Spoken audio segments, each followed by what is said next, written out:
And we're off. Good evening, folks. We are back once again for an episode of Upon the Blood Red Sand.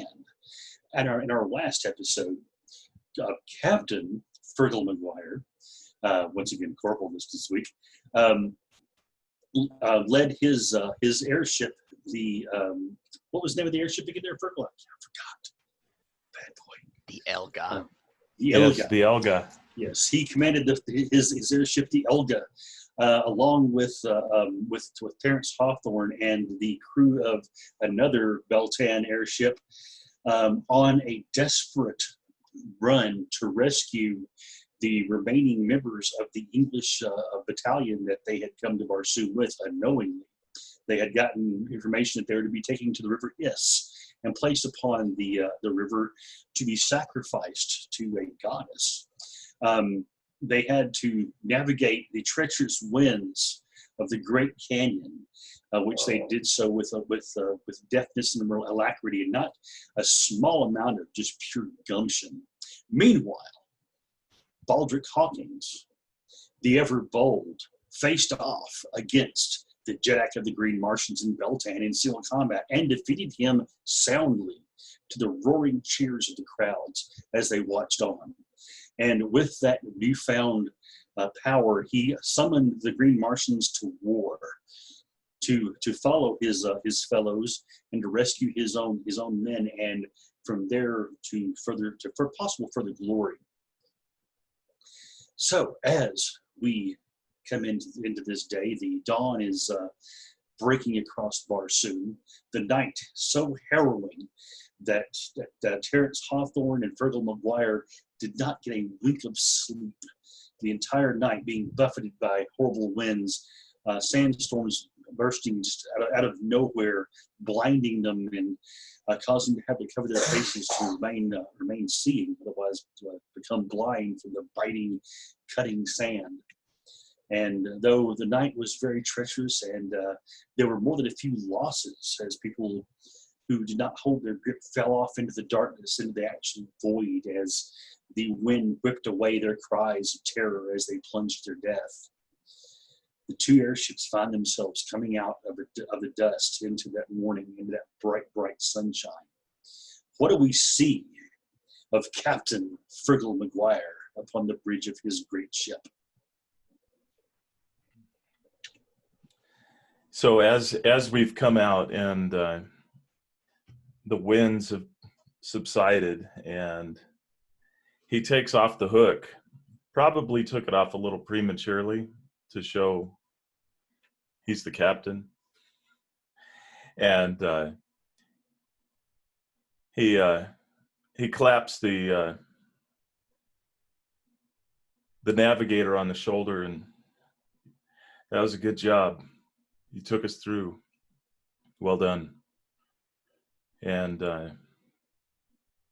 he begins walking the deck and scanning the horizon as to what he sees.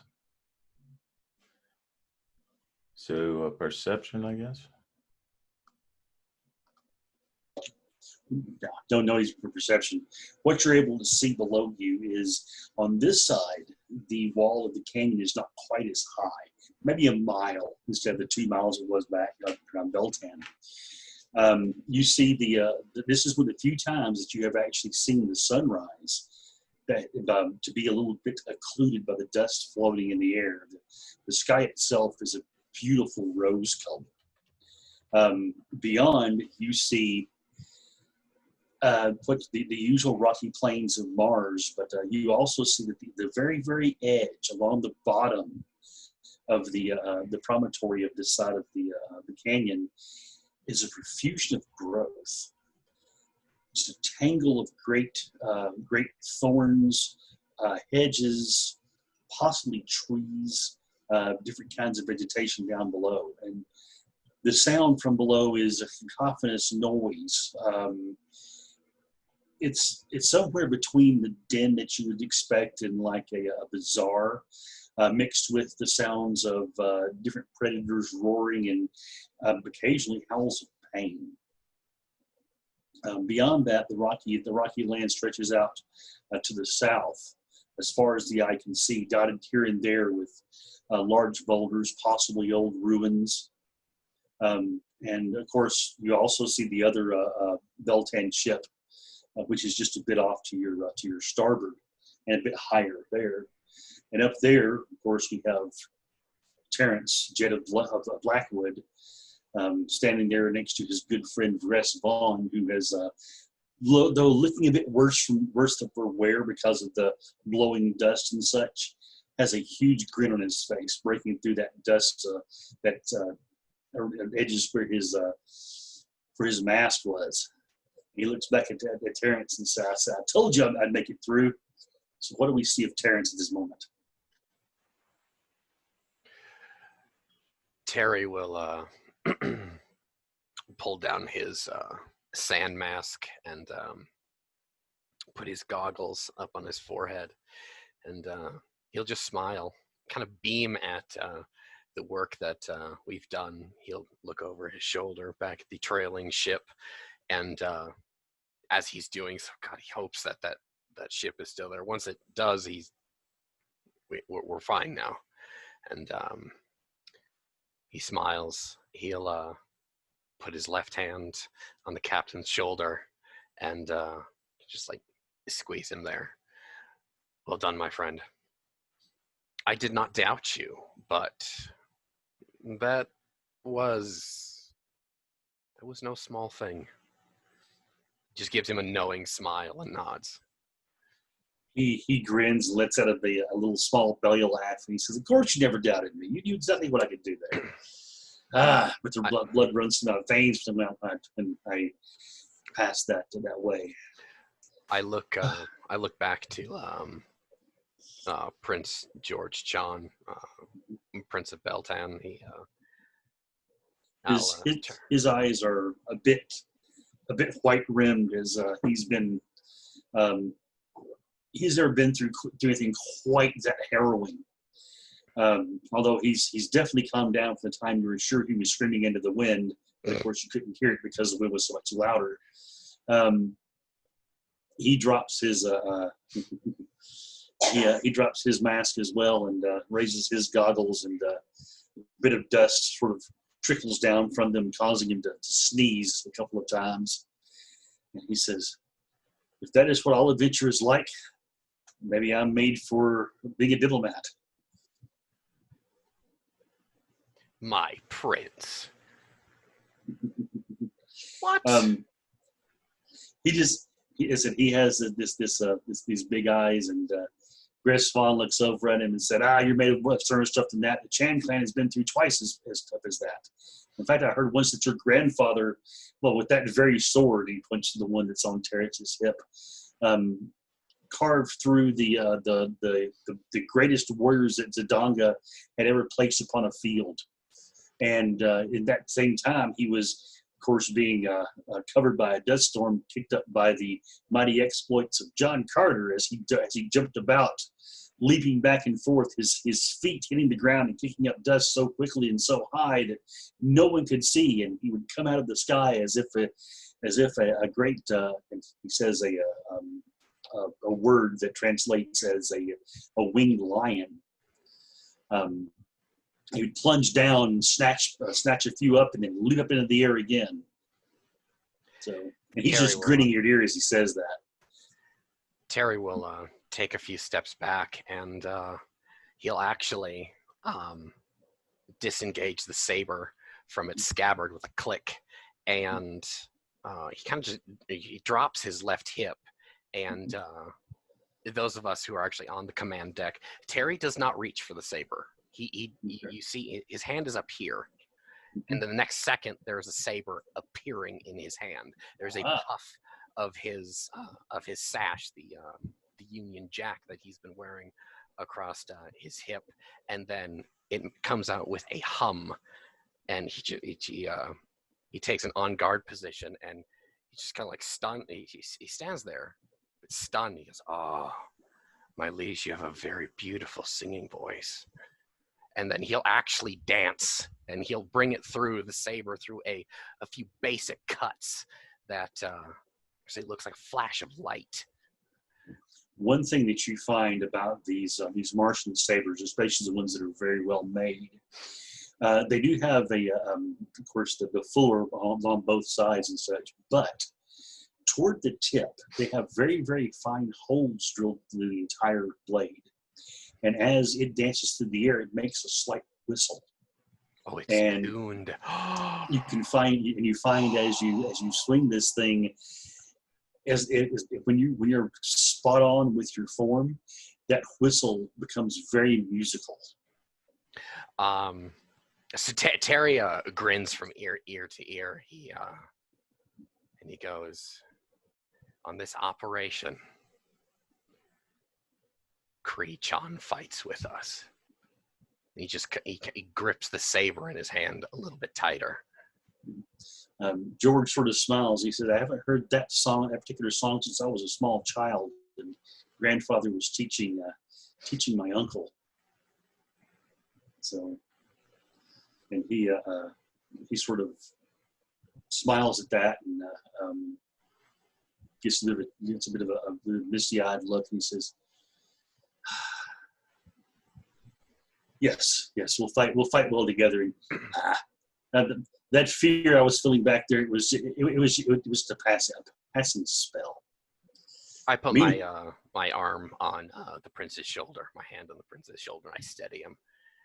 I said, "You have nothing to fear. You are not judged here, my prince."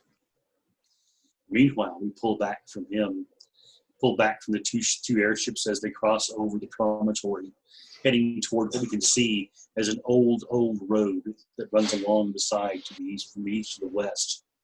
And they begin turning ponderously that direction. We fly over this great river of dust that runs along the great Valles Marineris. Across that, down once again to the further promontory and back to Beltan. And in through a window where we see Hawkins laying upon a bed, the light stabbing like a lance through the balcony directly into his face. What do we hear from Hawkins this morning? First thing you hear is a curse, as the last thing he wanted to deal with was blinding light. As he rolls out of bed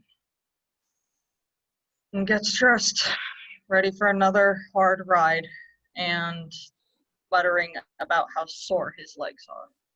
As he goes to get dressed, feeling every bruise, every bump, every pulled muscle in his body, including every sting of whatever he might have drank the night before, gurgling in his belly, the door bursts open. 3 green Martian women come in and begin fussing over you.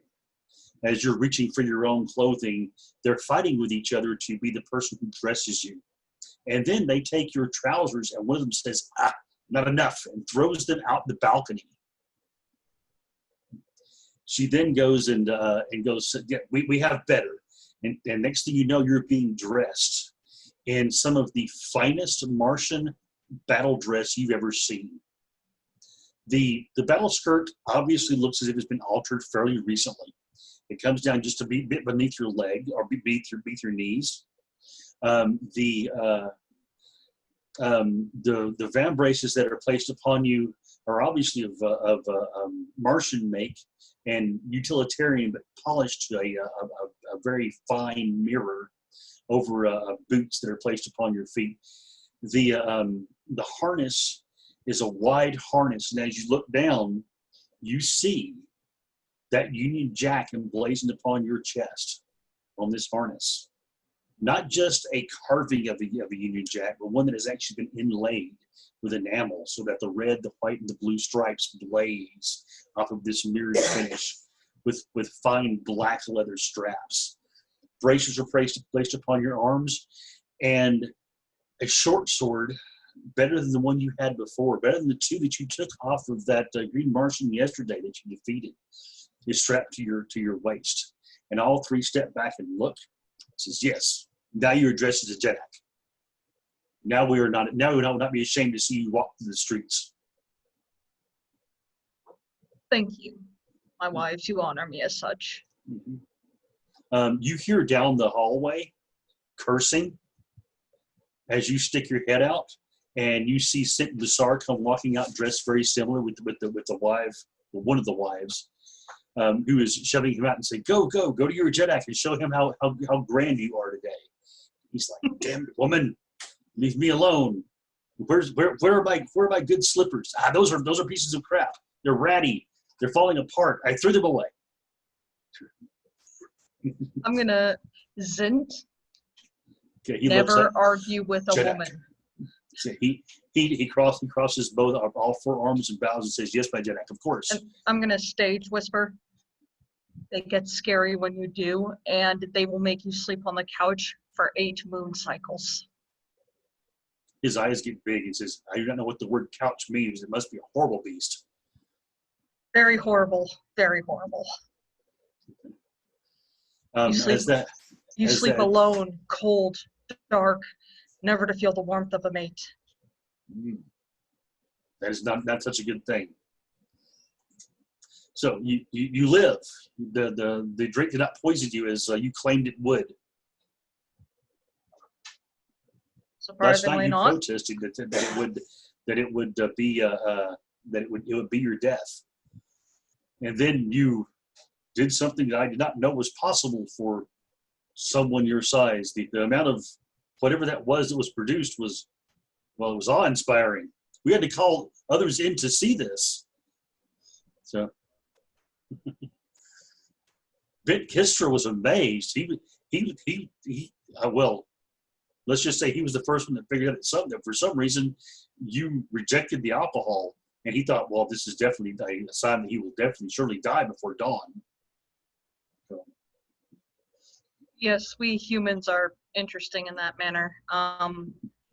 We simply return it to the earth as it was meant to be.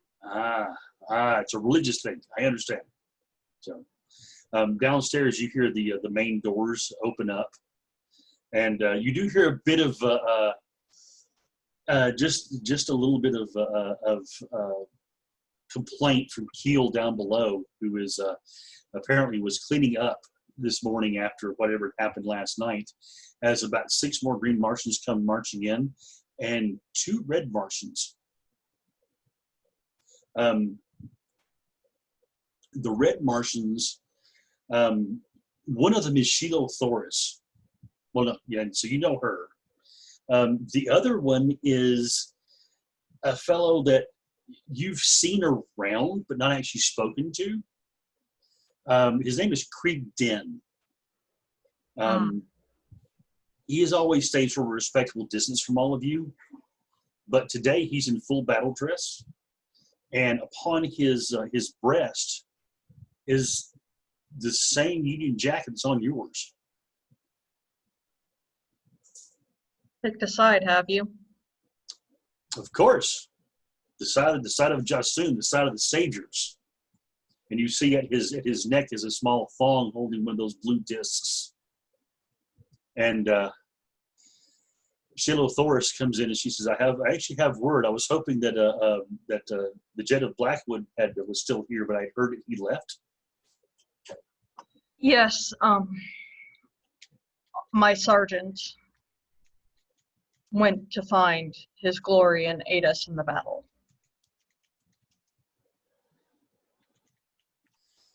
Well, then we mustered some troops, I understand, from the city here to go after him, and I've just received word from Helium that they've launched last night, heading towards Zidanga, with a fleet of 15,000 ships. What do they plan to do? They're going to attack Zidanga. They are, from what I understand, and she holds up a piece of paper, she says, and I quote, "We're going to give them a right whooping." Oh, that does sound like him. He also sends his best regards and hopes that your mission to rescue your fellow countrymen is successful, and he'll keep them occupied until such time as you choose to join him. As you know, I am not privy to my sergeant's mission. However, I am well aware that we are to find our countrymen, for that is our main mission. After that, it is unknown what he plans to do. However, I do know what I promised my Tharks. And you actually hear one of them say something that is it's actually ancient Martian for meat, fresh meat. I'm just gonna grin and look at her and say, I hope you're not squeamish about blood. She shudders just a bit. She says, "Oh no, I'm from Helium. We are by no means squeamish. Have you ever seen a Thark in full battle rage? You can't be squeamish after seeing that." Before you go, madame, Yes. Sadonga does not need to be standing after this, do they? Not necessarily, but I'll leave that to my Jedak and the warlord.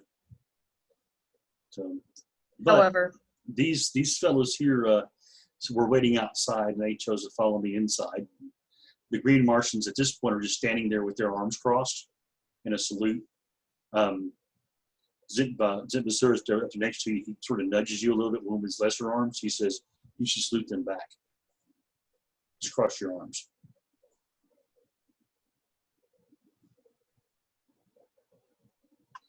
I'm going to cross my arms, but put my head up a little bit.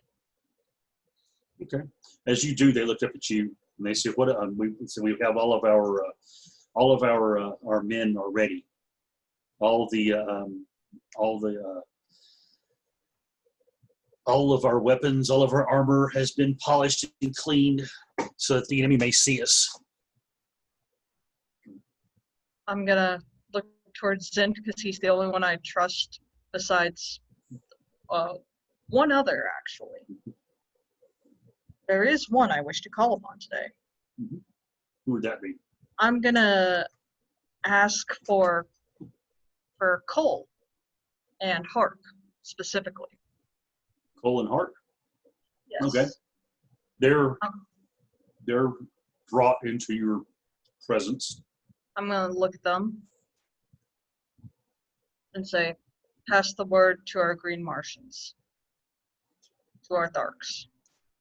After we rescue our men, they are not to harm the men under Terrence's command, under Captain Fergal McGuire's command.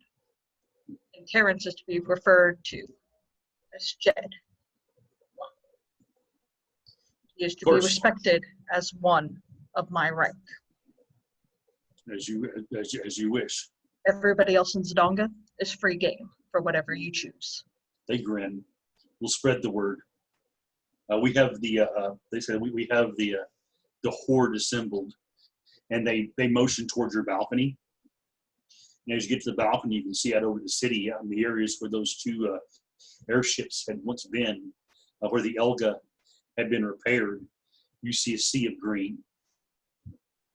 There must be 50, 60,000 individual Green Martians down there. As you're watching, you begin seeing airships detaching from the brick towers and beginning to assemble out beyond the wall to offer cover. You see first 1,000, then 1,500. About half of what Beltane could actually muster, maybe a little less than half, but still. As you're looking on, you hear Keel behind you say that I'd heard that those were all volunteers. And as you see, they don't fly the yellow flag. So, in fact, at this time they fly no flag. I understand. They're yours to command. They will follow you where you go. We rescue the British men.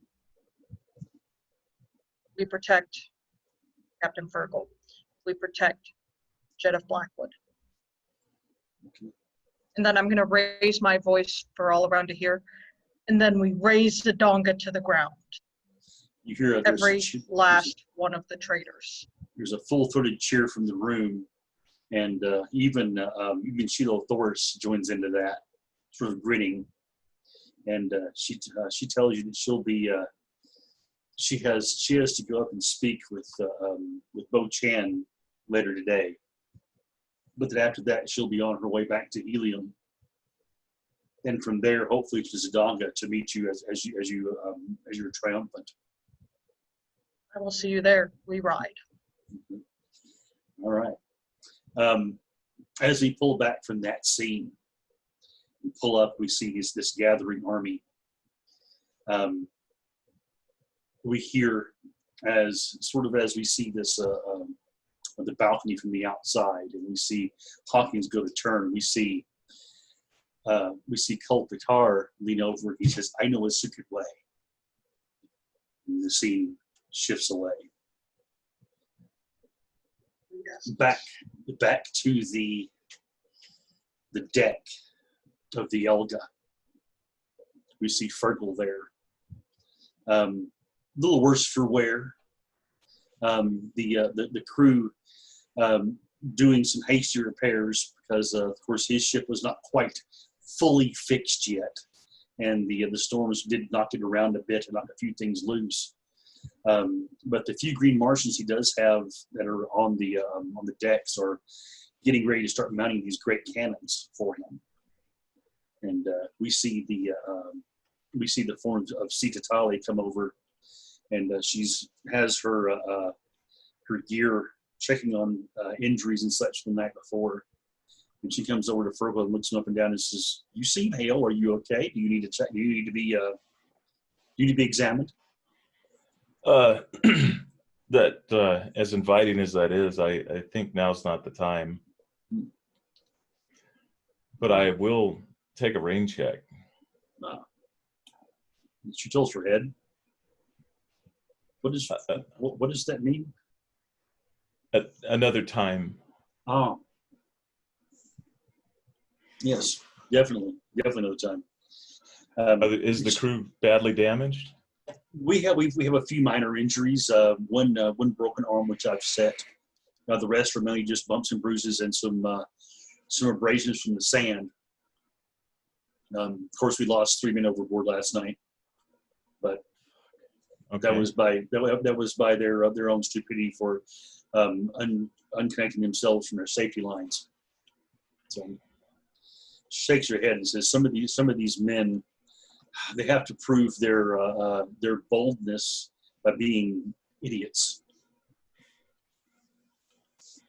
Well, he kind of looks sheepish for a second. He's like, it's best to wait until the last moment if you're gonna do that. I guess. Okay. She sort of laughs a little bit, and she says, that is good.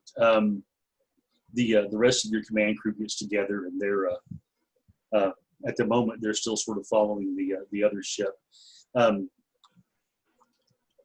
The other ship's name, by the way, his name is the Raven in Glory, is how it basically translates into your into English in your mind. But basically, the image that is brought up isn't of like a raven from Earth. It is a bird that seems to have wings of crystal rising up out of a thicket at dawn. So it's like its wings just right. Wow. So it is. It seems to be doing quite well and holding its speed ahead of you. A couple of your Irishmen, as they started calling themselves, are eager to get out on their patrols and actually sort of scout ahead for you and see if there's anything to shoot at, as they say. Yes, please be cautious, but give us intervals. All right. You actually have 10 flyers on the upper deck of your ship that were tied down and survived. The originally were 12. 2 of them, unfortunately, were damaged. But they're thoroughly trying to get them back in the flying condition. Your people basically each take a pair, of course, take them, and they wind up with 3 of them there, and then 2 more. The others are being held back as close support according to your command crew there. And they head out ahead of you guys. Terrence actually gets their ship gets buzzed by these flyers that skim just above them, making their presence known. And I would have told them before they lifted to do cycles of 10, which means every 10 minutes, just cycle back and give us a report. Okay, they will. They'll have a. They will designate one flyer each to come to head back and keep the information flowing. So they'll go forth and come back. If for some reason one does not come back, they'll know that they had encountered the enemy at some point. So, is Moss? But I'd like to go seek Moss Bale, and he's there trying to do well. He is actually supervising the installation of the guns. What can I expect down here? Well, we're going to have to unmount 5 of the guns from the starboard side and move them over to the port side so we can maintain balance. Because these new guns are a mite heavier than the old ones. If you mount them all on one side, the ship is just going to be sailing at an angle constantly. So we're going to have to balance out the load just a bit. So in the process of unbolting these, and once we have them, we got pulleys and drag them across, and we'll bring the other ones over. He holds up his hand like this, and he says, "I trust in your engineering capabilities. Okay. And I appreciate the update. But what I'm asking you, my friend, is about the enemy. And if you know what you know about what we'll be fighting in down there." Yes. Time is of the essence. Sorry about that. He wipes some grease off his hands. It's fine. And shoves the cloth back into a loop on the back of his harness. And of course, it waves very jauntily, as you would expect to see any good mechanic having a rag of such hanging from behind him. And he says, "Well, if it's like any of the other execution squads, they'll be carried in cargo wains, which will have 20 men or so in each. Each one of those will have at least they'll have 30-man squad, I believe it'll be, assigned to them. They'll probably have a few long-range snipers, but most of them will be more worried about what's coming on the land. What you have to worry about is their scout flyers, because if they spot us first and they're not taken out, they can fly back and alert a couple of outposts that are nearby. Actually, do we have a map? He says. And one of the fellows says, "Yes, yeah, we have a map." And sorry about that. Someone thought it was funny when they called for a map. I don't know who that would have been. There is one. They say, "Yes, we have one," and they bring it out and spread this beautiful thing across the table there. And he says, "We have to," and he motions that we're around this area here, where we'd come across the night before across the great river. Zadanga is here, and if along this path that we have to follow, we have to skirt dangerously close to Zadanga. If at any time we are spotted, they can muster a force from Zadanga, which of course will be more than we are capable of repelling. Then we will have to turn up into the Great Loop and hope to intercept them somewhere before they get to the River Is itself. It will be to the northern edge of the River Is that they will go to, because that is like our place to actually dispatch prisoners of war onto the river.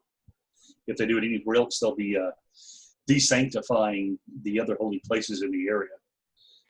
So to interject, the best place to do this without possibly raising Zadanga's ire is about half of a quarter an inch to the left.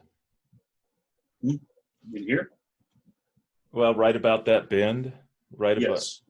that would be the best place to hit him, because if we hit him early, we could possibly alert Zodonga, and then we'd have hornets coming onto our backs. So That is very true. Zodonga being so close does make it very dangerous. Maybe we should link up with the command. with the other ship and actually discuss our plans from this point forward, and possibly send forth those flyers to see if they can locate the location of this column. Very good. Do you have someone who is aware of the long litany you were giving me? He kind of smiles at that long story. You mean about the moving of the guns, or yes. Your preparations? They can take over for you. Yeah, it's well underway. I'm just here to make sure they don't slack. And he sort of looks at the group, and they're not slacking, but he gives them a glare. Okay. Well, I would appreciate if you can pass on this information to the command crew, and we can discuss it I can. So he picks up the map and begins moving, and he turns back and he says, "You're doing great. Keep up the good work." He turns around and continues walking. Sounded like a fucking idiot. He's trying to be a commander. And you see a few people sort of looking over at you and sort of a questioning look. Mossbell turns around and says, "Get back to work. Stop lollygagging over there." You start shouting them down, and they get back to work very, very quickly without a chance to actually look back and say anything. And he looks over at one of the fellows and says, "I'm charging you to make sure that these men don't slack. Make sure those bolts are tight. Make sure that all the pulleys are secured, and do not scratch this deck." "Aye, sir. Aye, sir."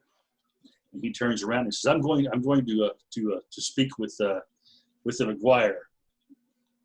We'll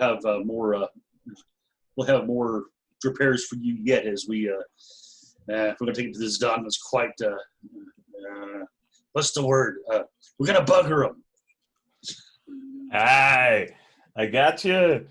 Okay. Well done. He comes over and says, "That means stab, right?" Sure. Mm-hmm. Okay. Yeah, it can mean a lot of things. Okay, good. But generally, it's violent, though, right? Yeah. Sure. It's kind of.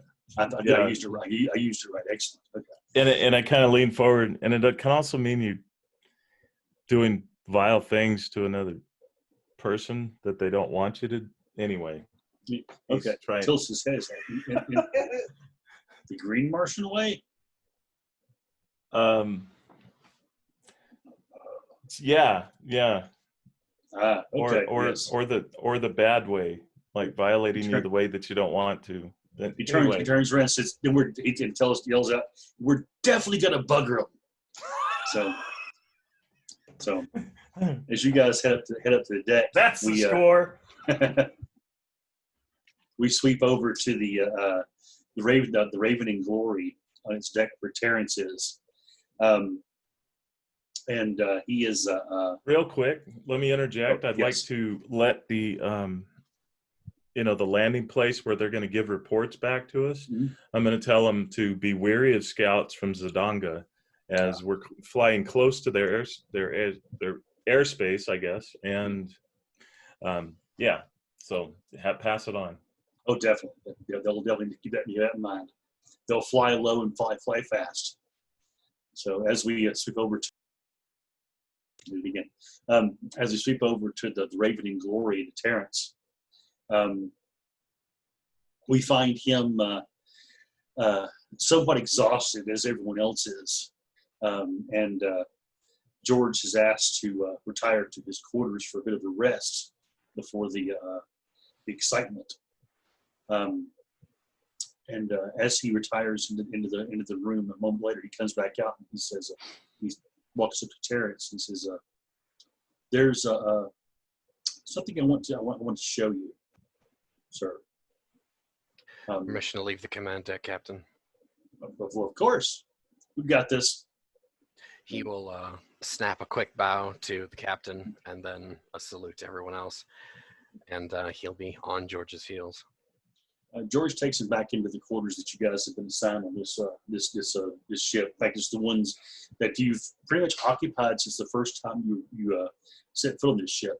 Oh yeah. And in your room is a chest that was up there before. Of course, you haven't actually went to your room to sleep, so you may not have had a chance to even see it. No, he hasn't been here yet.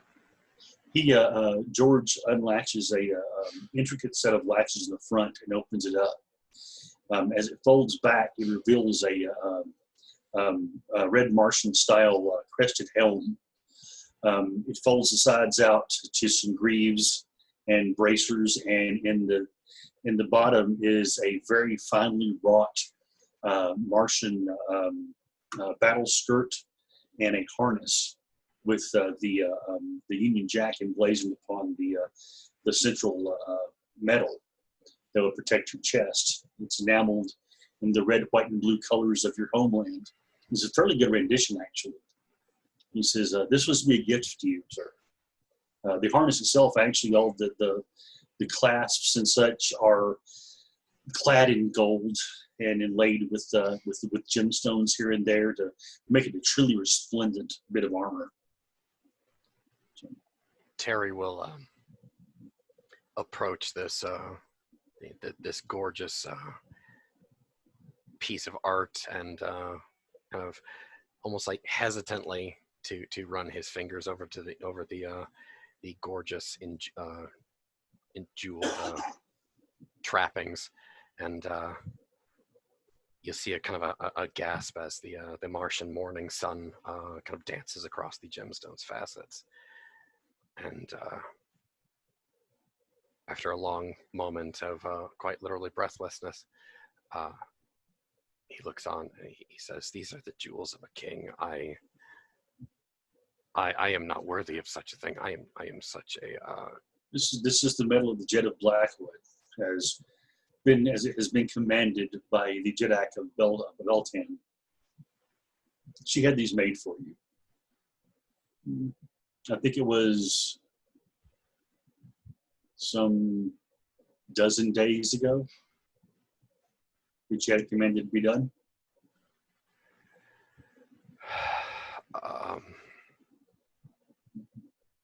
Also, this was a curious thing. As we were running off, that's a Dongan woman you brought back with you. Tita, yes. She thrust this upon me, and he hands you a folded piece of paper. Actually, it's a couple of pieces of paper. And she said, it basically reads that she had not had a chance to actually talk with you as much as she wished about the plans of the Zidanga. But there's and on one page, there's a somewhat rough drawn map of Zidanga, giving you a location of where the royal apartments are. Excellent. And she talks in the letter. She talks about the fact that she may wish to rescue the three other men in Zidanga that have been rumored to be advisors there to Malhedak and also to the Sala. And by the way, and she says, by the way, did you know that the Sala, his brother is in Beltan, Thief Velis. I've seen him many times as Donga before. And she goes on a bit about that, about how the church in Zidanga is the actual real power behind the throne, and that the fact that Malhedak has no children and no wife, and that he's always been talking about possibly marrying one of the beauties of Helium. But would it not be so interesting if he were to marry Bo Chan, and peace would come upon the world between Zidanga and Beltan? Well, that's what I had heard. It says that's what she had heard Eve Velas talking about the night before you left. So, George will, as Terry is reading this, George will actually see Terry's battle fatigue slowly, ever so slowly, come back in to view as his hands start to shake. And an ugliness comes over Terry. And there's a moment, which is just a long, quiet silence there. I am marching my lads into the jaws of a trap.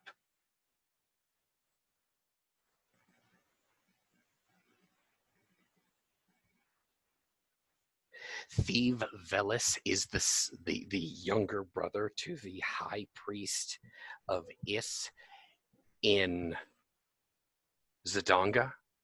I look at Prince George with just this simmering fury, just beneath the surface. His eyes at first grow very, very wide at hearing that, and his color seems to drain from his face. And he says, "It makes sense now. Since you and your men have shown There is a up." spy in Beltan, George. They know our troop deployment. They know everything. As long as I have been with you, he has breathed. He has squawked every syllable about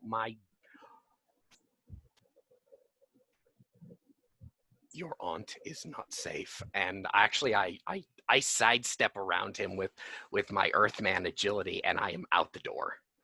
Okay. He is following you as you're bolting out the door. With the letter in my hand, Yeah. I appear quite literally on the command deck, and I say, Captain Vaughn, I need a one-man flyer now. He looks at you and says, "For what reason?" I'm going back to Beltan. Beltan is not safe for the Jeddak anymore. You would never make it in a one-man flyer from here. Our ships barely made it through that. A one-man flyer would have no chance. You'd If be I lost. skirt the edge of the storm, there's no threat. He points the direction you're going. The only way to skirt the edge of the storm is that way, and it will take you 3 days to return to Beltan from here. 3 days. By that time, we will have contacted your men. We will have rescued them, and we can intercept any attempts by Zidanga to attack Beltan from here. Captain Vaughn, you are my dear friend. Yes. Please do not stand in my way. I will. The Jeddak is in danger. Thief Velis is the spy in our midst. He has been leaking our troop deployment, our drills. He knows everything. And we have not mustered Beltan's navy quietly. He holds his hands out and says, "From here, we can do nothing for that." But he leans forward and says, "Trust. Trust Hawkins. He is not a simple man. He has eyes, and he has the mind of a scientist. He will puzzle this out. He will protect Beltan." But he does not know that Thief Velis is a spy. He will be not. too... But Bo-Chan herself has reason to suspect him. I know this for a fact. But at this point, if we turn around, we could make it back in a day, maybe 2. We may lose men. I'm not sure if the Elga will make that trip back in its current state without additional reinforcements, but we would. Now, if Fergal and the Elga go forth, they may rescue your men, or they may be overwhelmed. It would be at best an even fight, and that's if they do not summon aid. And if we turn around now and go back in 2 days, what if we arrive too late? Then you will have cost lives for trapping yourself in Beltan. And your men may find themselves upon River Is flowing into that black cavern, never to be seen again. At this point, there is tears are starting to well up in Terry's eyes, and he just looks in the direction of Beltan, and Gresvon places his hand upon your shoulder, and he says, "My friend, I know that you are the only hope for the men of Jasum that we are going to rescue. But there is other hope for Bochan. She has an entire city to protect her. She has personal guards who are very well trained. To go back now would be to throw their lives away."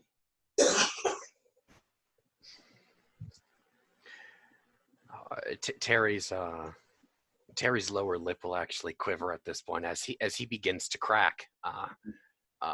The highly disciplined British officer is slowly melting away, and he places his hand on Captain Vaughn's wrist, and he squeezes it there, and he just turns to George.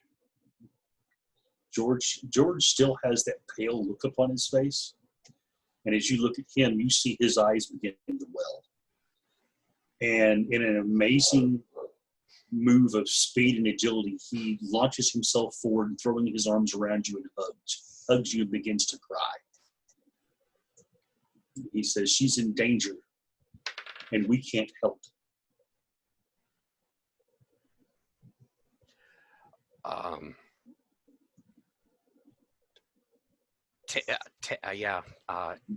Terry cracks right there. He quite literally crushes that boy against him, and he runs his fingers through his coal black hair, and they quite literally cry together, and he just mutters,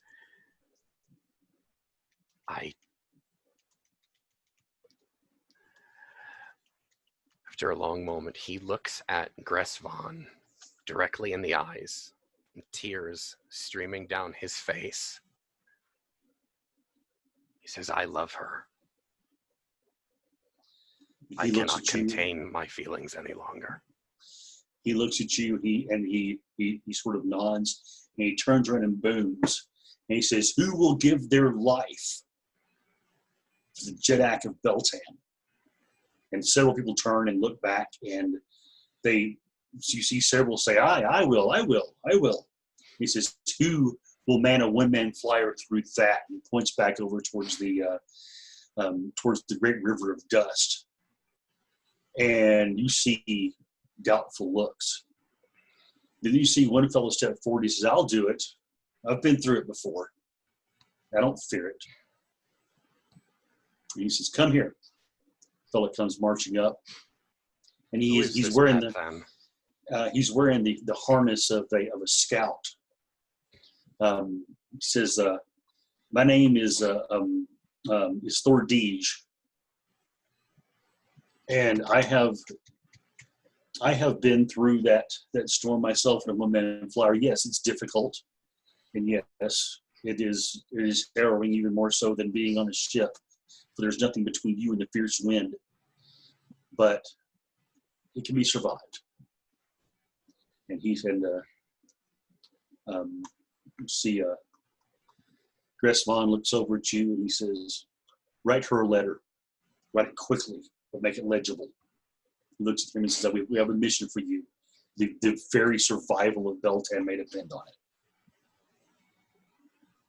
And as you go do that, we pull back and find ourselves once again back outside of Beltan in the great plains out beyond, where the clamor of thoats being loaded for war, green Martians gathering, chanting, preparing their gear and mustering them out in the city, along with not a few red Martians on their own thoats.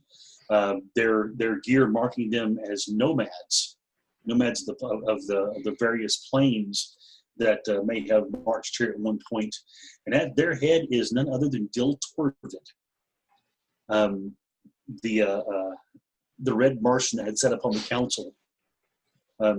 He, upon seeing Hawkins as they come marching out to, starts coming out to the, he sees Hawkins coming out to the throng, he walks over to him and holds his hand out for a warrior's shake of the forearms.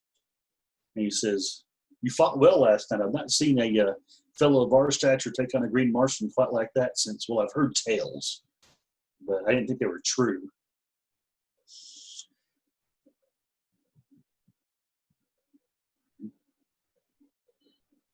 Thank you. It was a good fight. My opponent fought well. Now, No, he did. just a question. Yes. What are you and Shieldthorus doing here? Shieldthorus is helping. Well, she's helping organize. Well, a lot of this. That's not what I asked. He tilts his head. What do you mean? What are you two doing here? Well, Shieldthorus is. I am not. If you're asking if I am with her, I am not. My people came to me this morning with a plea. They wish to go ride with the Green Martians. They wish to taste his Noggin blood. They wish to feel the wind in their hair upon the back of the throat as we charge forward in the battle once again. They've not been comfortable in this in this city. Do you know what the Green Martians refer to Red Martians who live in cities as? Please inform me. They call them shit sitters. For they stay in one place so long that their feces causes a great stench. And your Red Martians wish to ride with us? We wish to smell the sweet fresh air once again. What makes you think you're strong enough? Now, don't get me wrong. I'm all for the help, but what makes you think my people are willing to even have you with us? You've seen what we do to your kind. I see. Well, as you can ask any one of your Jeds here, the the Torvid tribe was feared not necessarily for our direct strength, but for our cunning. The Green Martians know the secret ways of the desert, the secret ways of the great dry seas. But the Torvid clan, we know the secret ways under under the mountain, under the plains, under the oceans. We know the ways where one believes it takes 3 days to ride across the surface, can get there in a day and a half, taking the ancient tunnels of the old ways, the ones that the ancients had built with great lumbering machines that would at one time move great amounts of people or products from one city to another in the span of only a few hours instead of days. We know these. And as he's saying that, Kul Patar comes sort of trotting up, and he looks down at Dill and says, Dill Torvid, will your people be coming with us? And he says, if your Jedi will allow it. And he says, then we have a true advantage. He looks over at Hawkins and said, "You should have seen these Red Martians. They're almost as fierce as us, but they're so cunning. They seem kind of nowhere, and they disappear into the darkness just as quickly. They can hide upon a flat plain where none can see them, and just spring up and surprise any who come by. And they know the secrets of the ways below. I've been there once." But he knows them better than I do. I need to make an intelligence check on this because that is making me extremely nervous. Okay. And I'll explain why I'm doing this. Okay.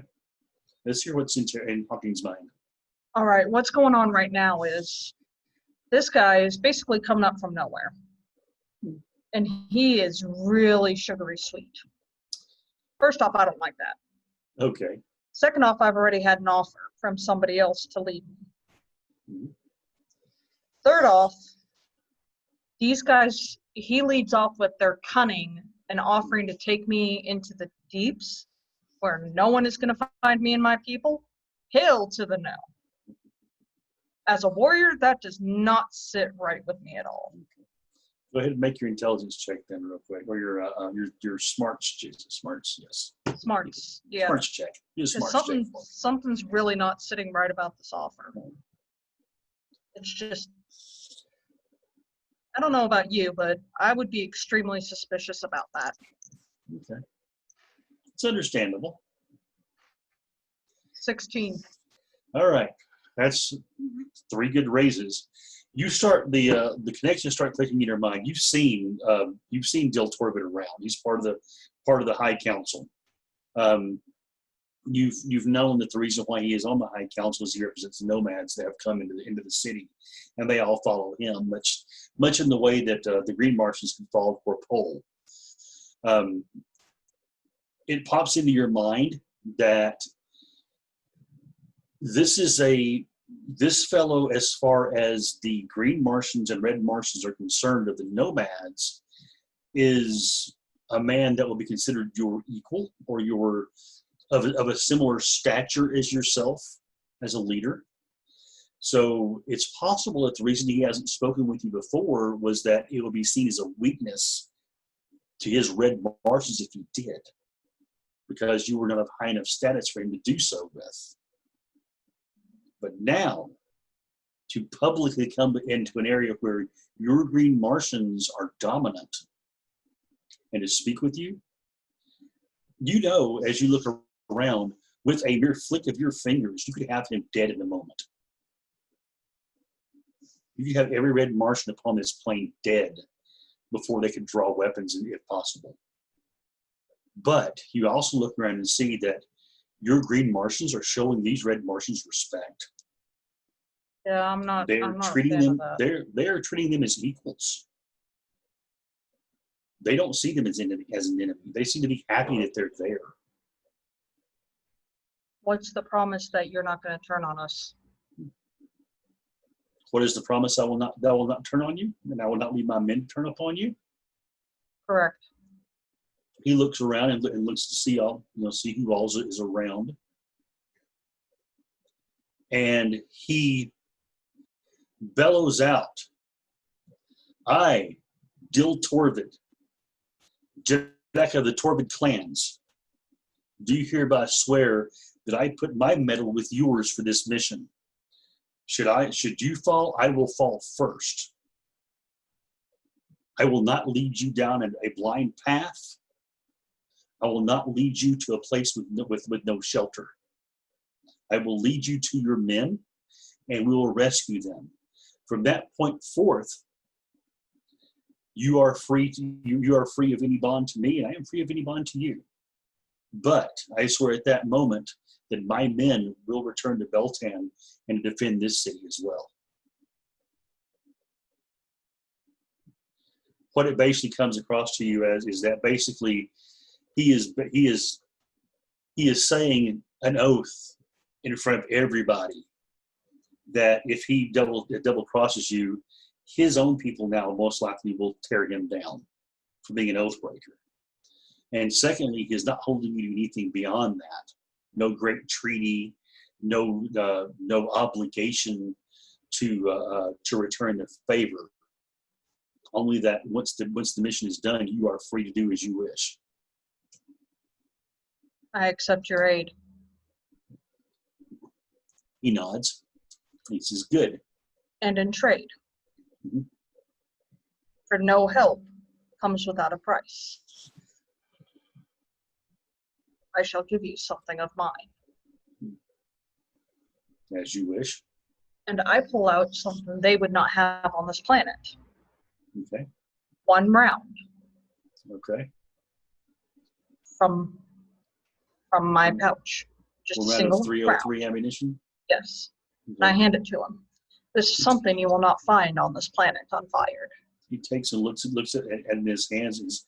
His eyes go wide for a moment as you see the grin on his face. And he says, "You get to be something of greatness, something of Jasum itself." And he reaches up and he goes and places it inside his harness. And as he does, you see his hand brush aside a bit of the cloth there, and you see a blue disc on a necklace. That symbol of the cult of the Blue Star. So you worship Is? And I whisper this to him. And he looks with a horrified look, and he says, "No." And he spits on the ground as you say that. He says, "No, I worship none but the Blue Star and those who are the messengers therefrom." Oh, pardon my confusion. I'm still a little weary from yesterday. Understandable. The tales of how much you drank was made many a green Martian turn blue. So, I mean, these these warriors of the Theed are second only possibly to the Tharks of near Helium, in the area of the Great Basins there. But even they were wondering at the amount that you consumed. Would you like to ride with me and my men? I would. Front of the column. Okay, I would. He motions for his men to bring their stuff over to where you guys are getting ready. And as you're doing that, you see that something. It's not a signal. It's not a word. It seems to be a feeling. And you see green Martians clambering up the sides of thoats, red Martians leaping up, grabbing the harnesses on the sides and flipping themselves in the saddle in a very acrobatic way. Your own men, your personal guard are saddling up, and you see Zint Basur look at you and say, "You don't need the help up, do you? You can." Not at all. And he holds out his lower hands. And he goes, does this, as he sort of shrugs his shoulders. And it's not a great leap for you to actually leap up and mount yourself upon the thoat that's its shoulders are about 8 feet high off the ground. It's if you were to put it as a horse, it would probably be a 32-hander. Very, very large beast. You find yourself sitting in the saddle a bit uncomfortably, as it's not something that you've done much before. But you're able to, by main force, hold on to the back of this thing, and you see a Hart Qatar come riding up next to you almost effortlessly. You don't see any reins. You don't see any kind of bridle or any kind of control harness for this beast. And as you see, the Hart Qatar looks as if he's not even actually doing anything with this animal, not using his heels or anything. It just rides up next to you and stops. And he looks at you and he says, "You've never rode a thoat before, have you, sir?" Don't worry about it. He throws all four hands up in the air and he says, "It's easy. All you have to do is think at it and tell it where to go."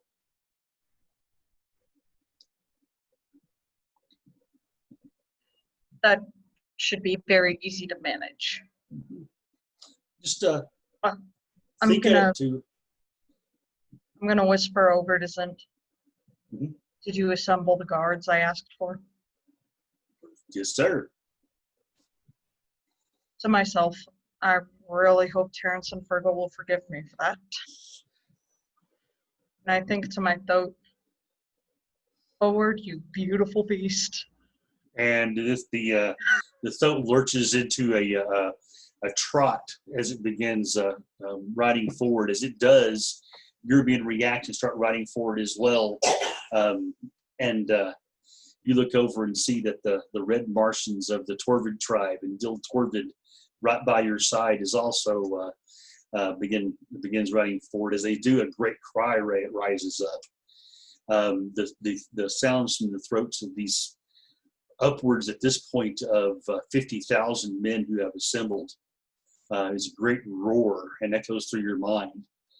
It's also a bit intimidating knowing that all of them are riding at your behest. At Baldric Hawking's back are 50,000 warriors joined in his cause. Wherever it may take them, it will be upon him to tell them what to do in this. You also see above 1,500 of these great ships that are also maneuvering to fly above, heading towards the horizon to the off to the east. They tell you the way that you will be that they will be taking you. I'll share the screen here so you can see what I'm talking about now. Is that you'll be going from Beltan, riding along the rim until you get to this point. This will take about a day. From this point, there is a secret way that the Torvids know. It goes under the River Is and emerges somewhere on the far side. And if you ride swiftly and through the night, you might actually get ahead of the column from Zidonga, taking the Earthmen here to the north to be dropped off. If not, you can with your men you can actually close off this neck and trap them. And if they have slaughtered your men, they will be a great harvest of flesh to be had among those Adongans. That is what we will do. The airships, one of the Red Marches, about the airships, says they will have to stay behind or travel to the north. If they can go above the Great Bend and come back from the south, he points to a point to the north where there's a great rift that runs off the River Is to the north. So if they can enter that valley and come in, the great Dust River ends there. And they can come underneath. And as that plan sort of starts to fit into your mind, you look over and you see Hart Qatar right up next to you, and he says, Jedak, I've made something. Yes. And you see him raise up his great 40-foot long lance that he carries, that he seems to carry with ease as if he was born to it. And snapping from that is a great Union Jack. It is done in a bit of a rough style. It was obviously made locally, and it's about twice the size of a standard battle flag. But being 40 feet in the air and as large as it is, it can be seen by all. And a great cheer goes up. Scream out as loud as I can. Okay. We ride for war. Okay. And they all repeat for war, and that ripples all across. And as the ships turn above, they fire off a salute with their starboard guns across the city. You know, and you've seen this done by the British Navy when they leave a port of call. They salute the local lord. It seems that the Martians here have the same tradition. And as you ride forth, we draw back from this great horde and the dust that it's kicking up, back up to the great tower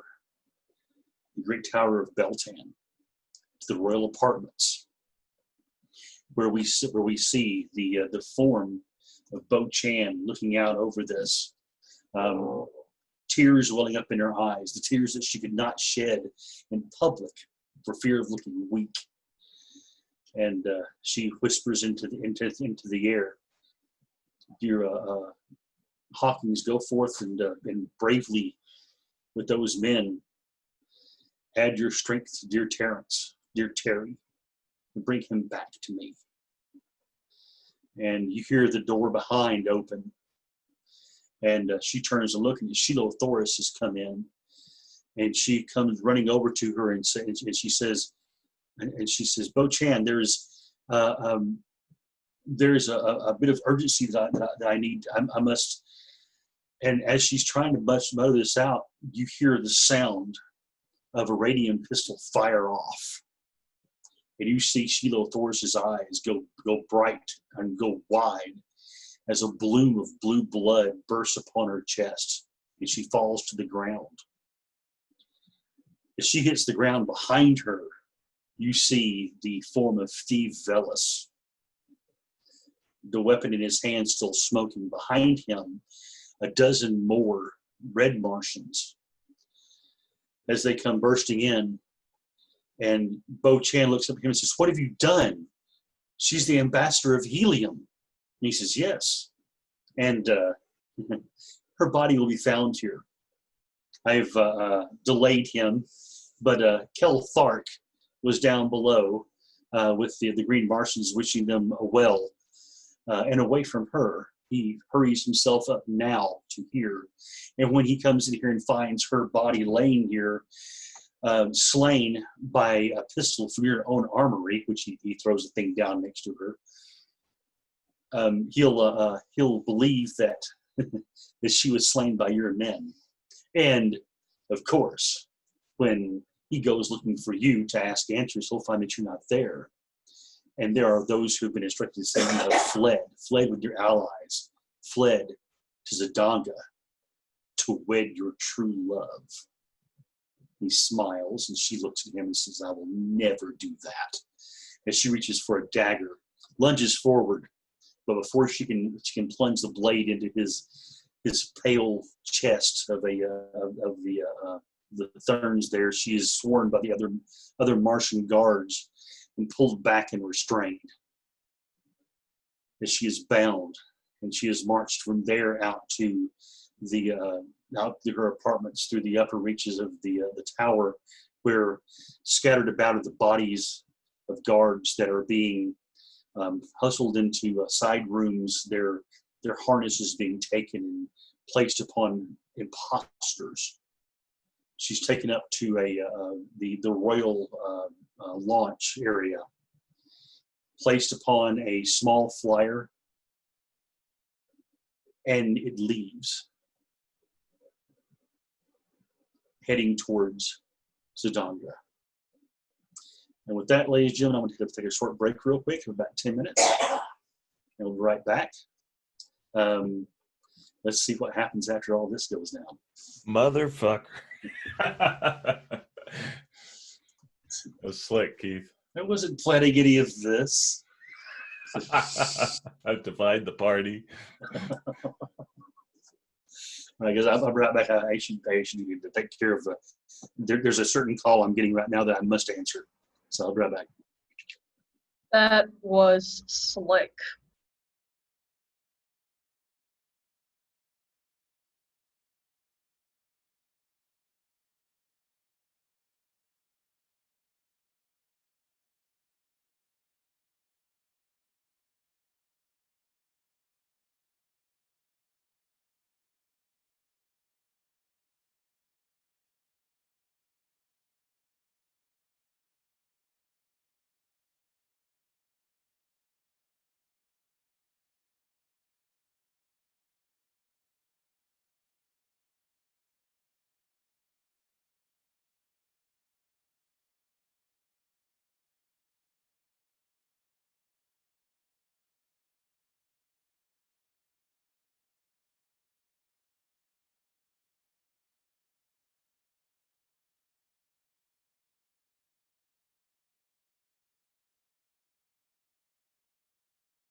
I feel much better now.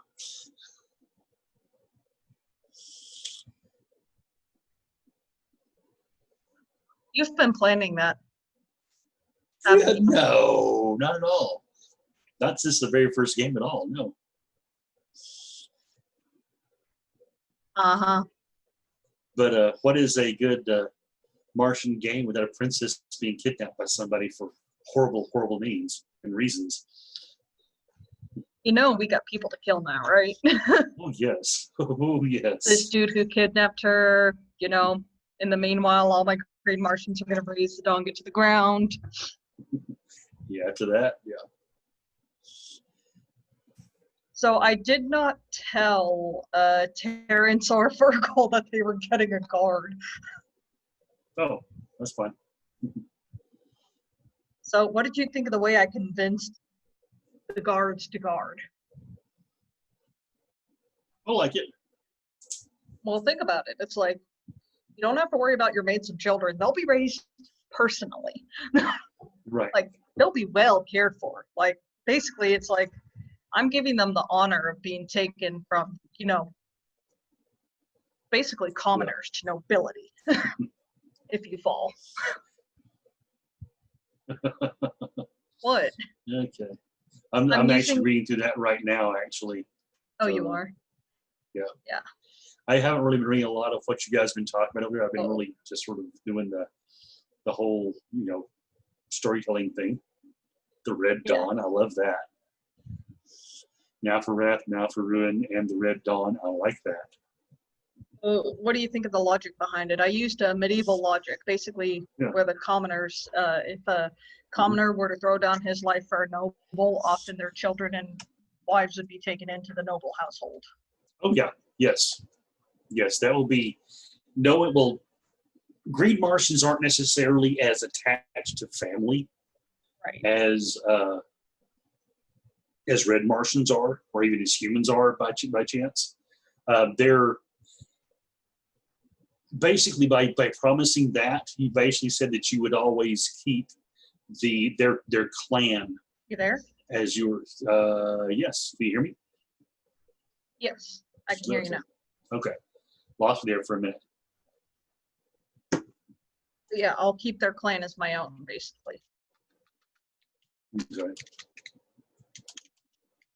But I'm basically, if they guard, not only will I bring them home, Yeah. but I'll make sure their clan is honored.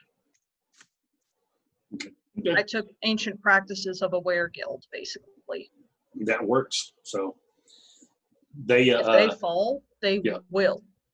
Their families will be compensated. if they fall, yeah, that actually is, that would be suitable. So I just wonder how how the other two are going to react when they find out about that. so you may not have heard, but I was apparently accused of actually trying to hatch this thing from the beginning. I maybe did, but No, waiting for the never. right time. So Split the party, he said. He wouldn't do anything mean to no, of course not. Trust the DM, they said. us. They're And here we- benevolent, they said. And here we were talking. Well, Savage Worlds is more accepting of that kind of thing. Nope. It's not as bad as if you were, say, in a D&D game, you split each other a party in the middle of the dungeon, and one side basically ran to an elder dragon and had to run back. I mean, Right. That's not railroady at all. Nope. Or start taking wandering damage because they're Mhm. wandering from the plot. Well,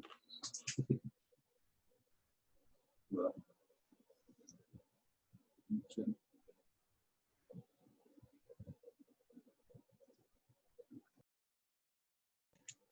When we get back, we'll start this thing up again. So, are you entertained? Yeah. Good. I'm glad. Mhm. So tonight was tonight was gonna be a good night, no matter what, as far as the game went. I was hoping so. The big We'll get- reveal. Yeah, the big rebel. But yeah, we're starting to get to that the prestige of the story, if you will. Things begin happening very fast and very, very furiously. So, out of character, heads up, Virgil. Don't be surprised if 6 extremely aggressive and massive green Martians jump onto your ship and pretty much just surround you. Of course, we'd be surprised about that. And they're already on his ship. Right? Yeah, just don't be too surprised about it. You know, if like you're basically carted away from battle, shit like that, don't be too surprised. Oh, they wouldn't do that. That would be dishonorable. That would be horrible. I may or may not have assigned a protection squad to you and I mean, they might fight beside him and watch his back, but they're not going to steal his glory from him. All right. They will Taking him protect from him. battle. Never. They will protect him. Oh, jeez. I think Terrence is a little pissed off there. I think so, just a hair. Oh. Well, what's the worst that could happen? His girl gets... Oh, yeah. Yeah, that is the worst that could happen. Never mind, shutting up.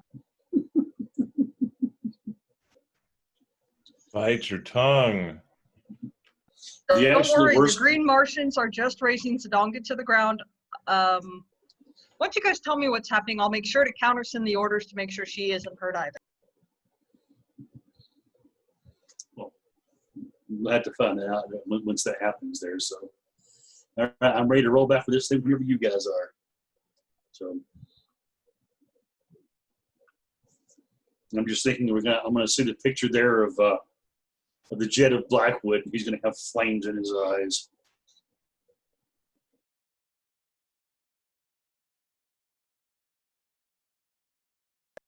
So we are cool with raising Zidonga to the ground now, right? I don't think you're gonna be able to stop them from doing so at this point. Hey, Fergal, you're an old hand at demolitions. Mm-hmm. Have you ever thought of using an engine core?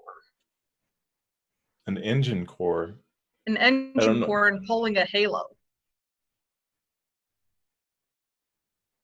I don't think I know what you mean. Do you mean rigging an airship to explode and dive bombing it into the middle of a city? Oh my. But that's my ship. Hey, dude, I'm bringing 1,500. Take your pick. That's called pulling Babylon 5. Also pulling a World War II Japanese, but No, this one big ship, and you have to actually see the show to understand what I'm talking about. Or an Ender's Game. Well, yeah. Right. So you're suggesting flying it into Zidonga? I'm pretty sure I just mustered enough airships you could probably command them.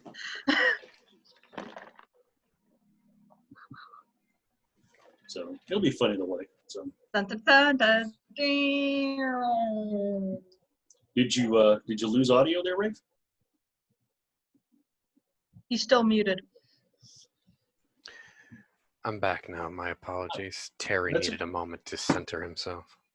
I understand. I just want to make sure you were there. Are we going to get to see the video of the man with fire in his eyes? Right here. That's a little bit scary. Just a little bit. He's going to go ape shit. And this grin is not. That's a professor. That's a professor right there whose students all scored below the bell curve. Something like that. Or about to. We'll just say Professor Blackthorn is not very pleased right now. All your students scored below a 30 on an easy pop quiz? So, when I have been stressing good notes since the beginning of the semester and no one listens to me. Reminds me to take your class because you sound like an awesome professor. There's that one student who, though you said repeatedly, do not write about this subject, wrote about that subject repeatedly. That was a test. I wanted them to write about the Bronze Age collapse. Okay. That is the student who automatically gets an A. Okay. Good to know. Oh, So- hell, I'm passing your class then. So the rest of that day, back with the flyers once again, the scouts have been out and have not made contact at all with any Zidongan flyers or anything. Good. One actually comes back and said he made contact with some nomads that were in the area and said that they had seen just the day before a column of Zidongans heading north with 3 wains. Keith, Yes. quick, like, scene-wise, are we above the Raven, or are we aboard the Elga right now in the scene? At this moment, we're sort of actually what I was thinking you guys would probably do would be, because you have to communicate what's going on, you probably would have actually landed to make a few repairs to the Elga, and that the Raven would have been above to sort of keep high watch as it's going on. You're saying we've stopped. Yes, for a moment. How long is a moment? I'm sorry, I'm stealing the scene from you. A few hours. It'll be necessary. It would be frustrating, but necessary. And Harry is well here. Just for the sake of the scene, can I screen share just one moment here? Certainly. All right. Is it gonna let me? Here we go. All right. We see this Martian flyer. That we're gonna assume that this is the Eagle, or excuse me, this is the Raven right now. You Yes. see this deck right here? Yes. The forward left-hand deck. Yes. As we have stopped, Terry is pacing back and forth along this deck, like Darth Maul. Okay.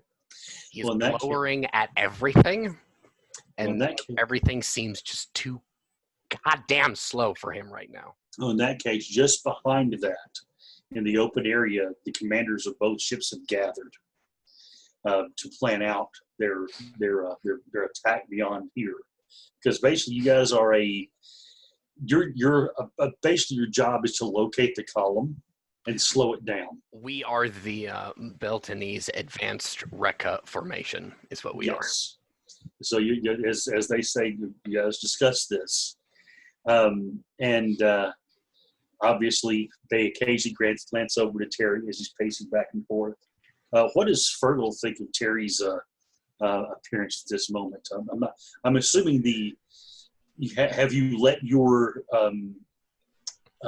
reason for your mood be known to everyone, or have you just been pacing at this point?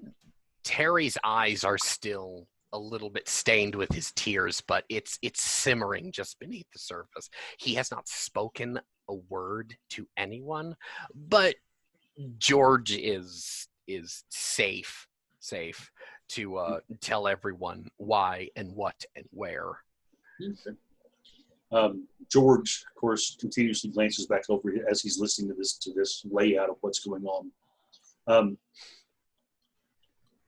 Just at this point, I will assume that no one has actually been told, other than those who were on the command crew of the Raven. Fergal, what is your thoughts on this situation? What are you doing at this point about this? You mean Terry's pacing? Yeah, More or less. Think of it as you haven't been told as of yet why he is pacing. So we probably had time to go over an idea of at least Moss Bale has shared information, and I probably had a runner tell me that that Jed Blackwood is pacing. And at first I was like, who? Yeah. It's Sergeant Terrence. Oh, so he had come out to like an observation deck and seen him up there. How high up is it? It's about 50 feet up. Could I jump it? Yeah, you could jump it. All right, I'm going to jump it. Okay. We'll just say that with your guys, you make it. You're used to doing this enough that it's sort of a routine move for you at this point.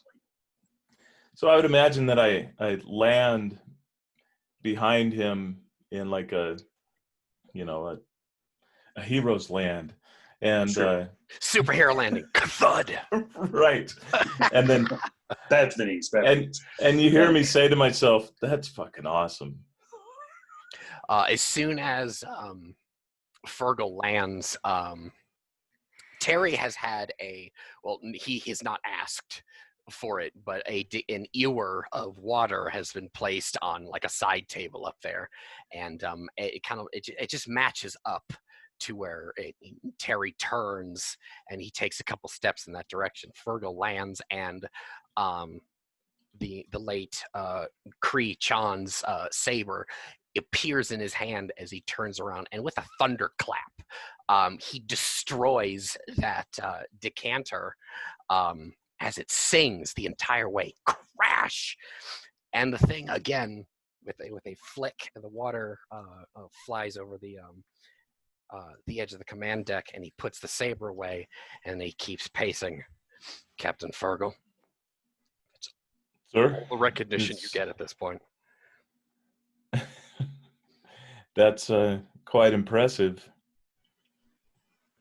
Both the weapon and the excessive display of waste of necessary mission equipment, sir. My apologies, Captain. I'm a bit frayed at the ends.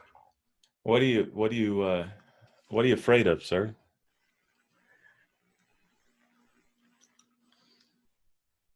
Do you remember that Thurn bastard, the pale one that I shook hands with at the dinner date?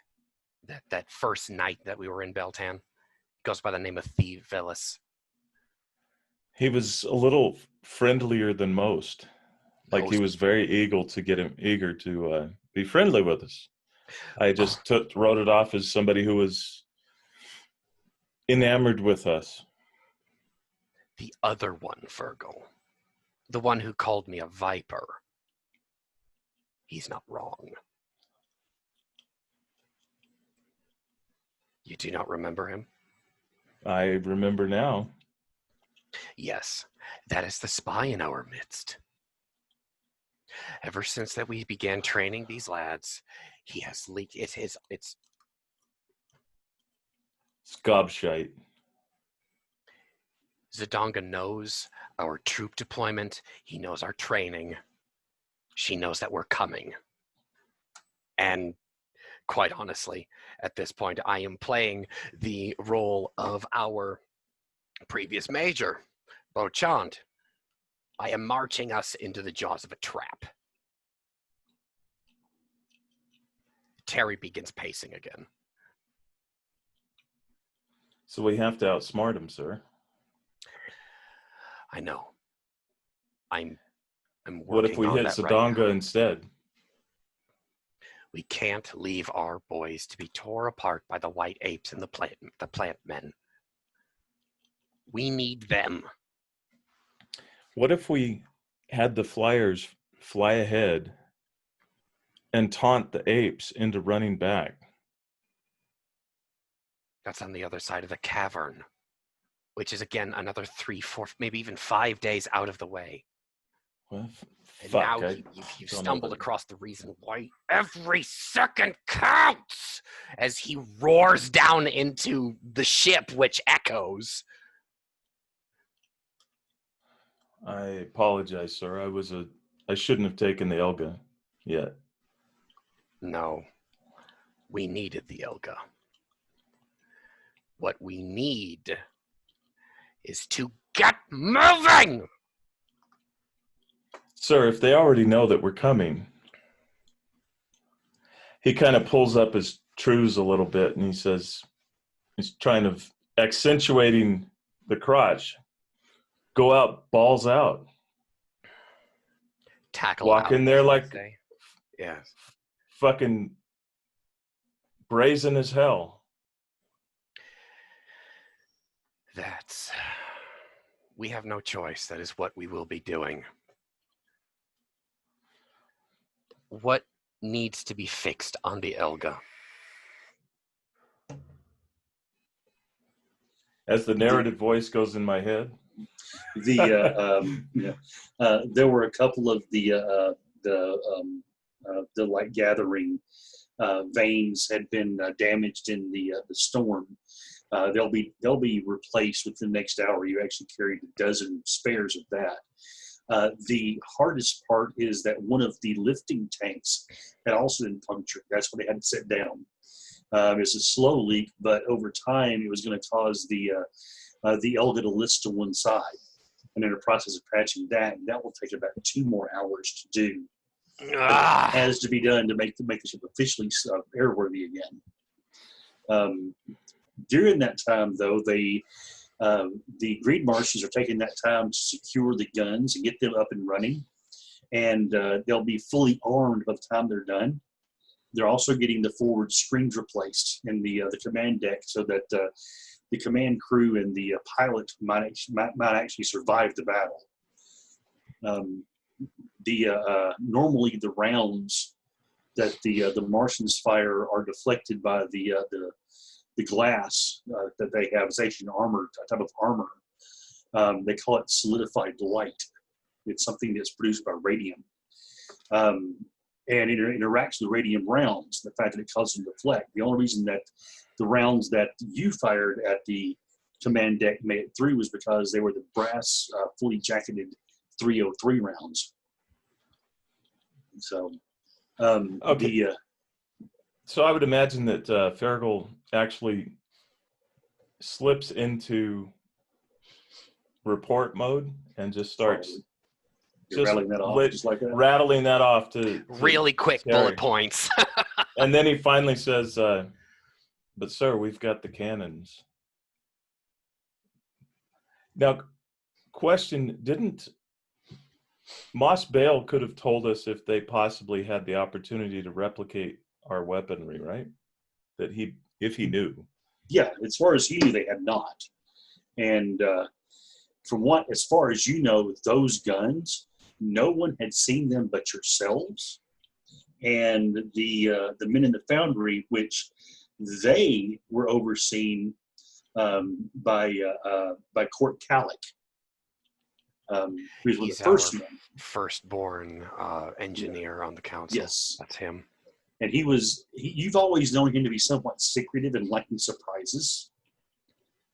Terry very much appreciates his silence. Yeah. Now looking back on that, maybe he suspected something, because even though you've trained with the new radium repeating rifles and such, and all that, he's always been very sort of cagey about who actually gets to see them. He even tried to insist upon having them wrapped in cloth while you were trading, so spies couldn't get their specifications. So that paranoia may serve you well if you think to yourselves. At this point, Terry will actually produce the letter that Tita Klav had written to Terry, or actually stuffed into his kit before he had left. And he says, there's even more good news. We have 3 turncoats amongst our kinsmen who have aligned themselves with Zedonga, which means... Who's that? 3 of our former British comrades.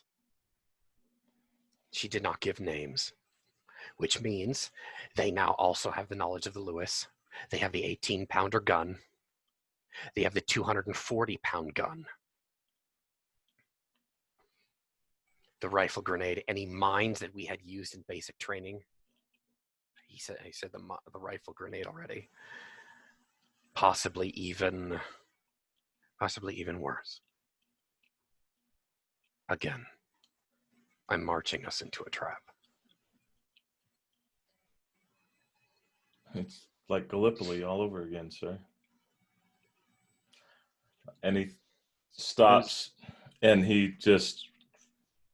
Sometimes I just shouldn't fucking speak. And he turns around for a second. Yeah, you turn around just in time to miss Terry glare murder at you. As you see this, you guys hear a very respectful clearing of the throat nearby. I look up. You see George standing there. He's standing at a respectful distance with his hands behind his back. Almost, you come to see this as the Red Martian version of standing at attention. His back is straight. His hands are behind him, away from his weapons. What do you have for us, George? If you would, sir, I have some questions and a thought. Dismissed, Fergal. Actually, Captain Fergal might want to stay. This may actually involve him too. It's an idea, but it is dependent upon the answer to a question. He looks at Terrence. He says, "Would your men fight for their life?" I think they would, but would they, if given the chance? My life? Would they fight for their lives? Well, the motto of the British Army is death or glory, and our vows are to King George. So, by default, if they not be cowardly men, though each one is an individual, according to his vows, yes. If we were to get weapons to them, would they exercise their own freedom? If we were to get their bondage taken from them. Are you saying free them, boy? Yeah, it's a daring plan, but it's one that may be. It may cost us our lives, but it may actually get us allies at first if it succeeds beyond what we have now. If we were to, say, infiltrate this Zidongan column and get weapons to your men, do you think they would fight for their lives against the Zidongans that have held them? Would they fight alongside us? Knowing the lads that we have been stationed with, I believe that they would.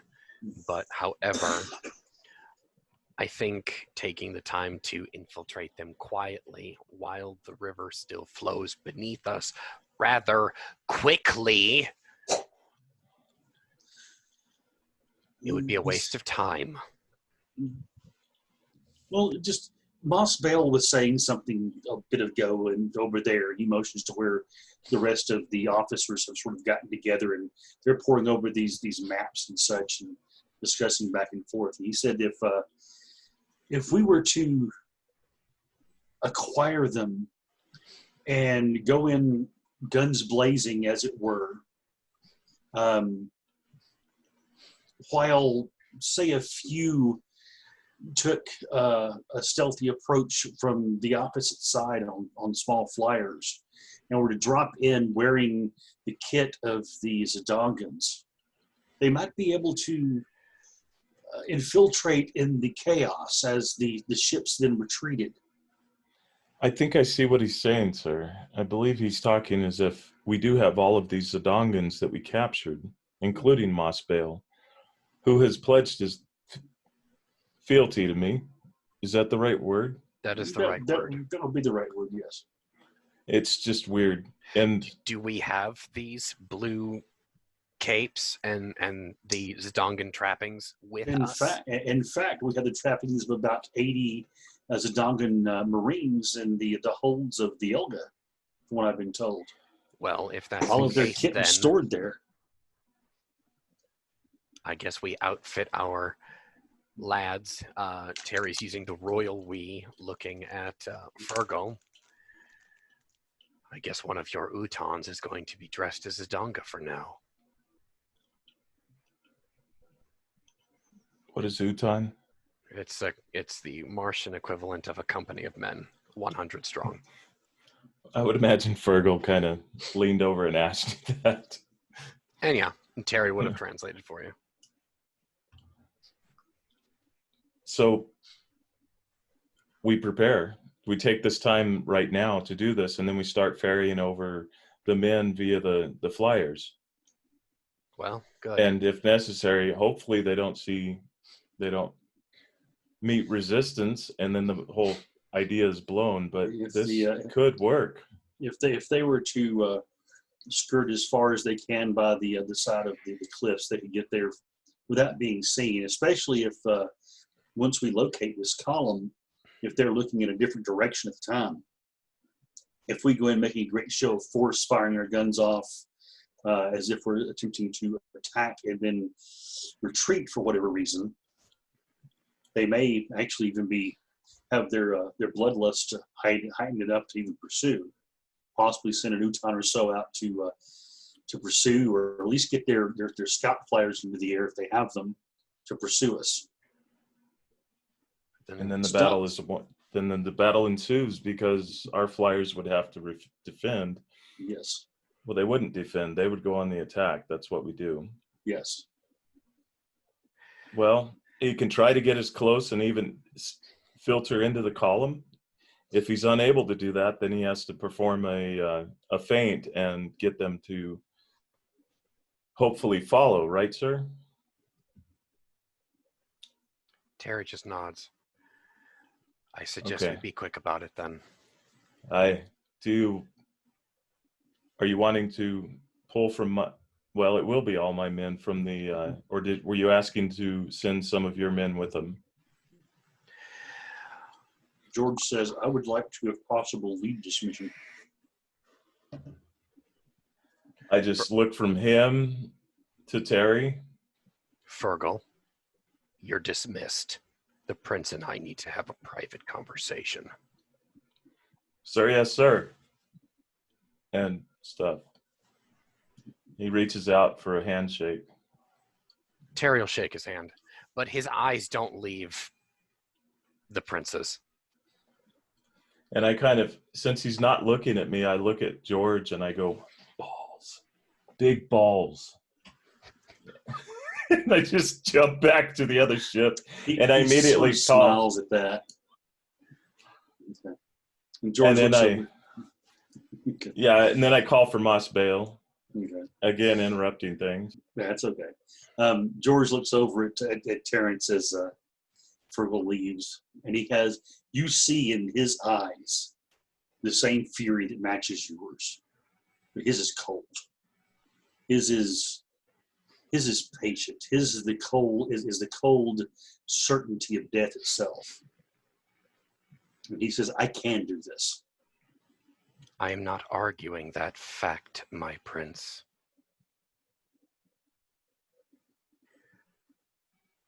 I cannot lose you both. I understand. Do not do this. He looks at you and says, but I must. As much as you can't stand to sit here while these ships are repaired, I cannot stand back and be placed in the rear again. You're not going to be placed in the rear. Then let me go do this. Let me prove myself to you. Let me prove myself to these men. And he makes his hand and motions to everyone else.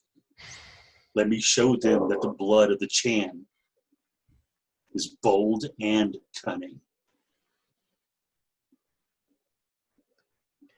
Terry's eyes get a little misty at this, and he actually turns away. He will not let George see him or look into his face. At this point, the rapport between Blackwood and the Prince of Beltan is that if Terry lets him look him in the eye, George knows that he is the only one second to his aunt that could talk him out of something. And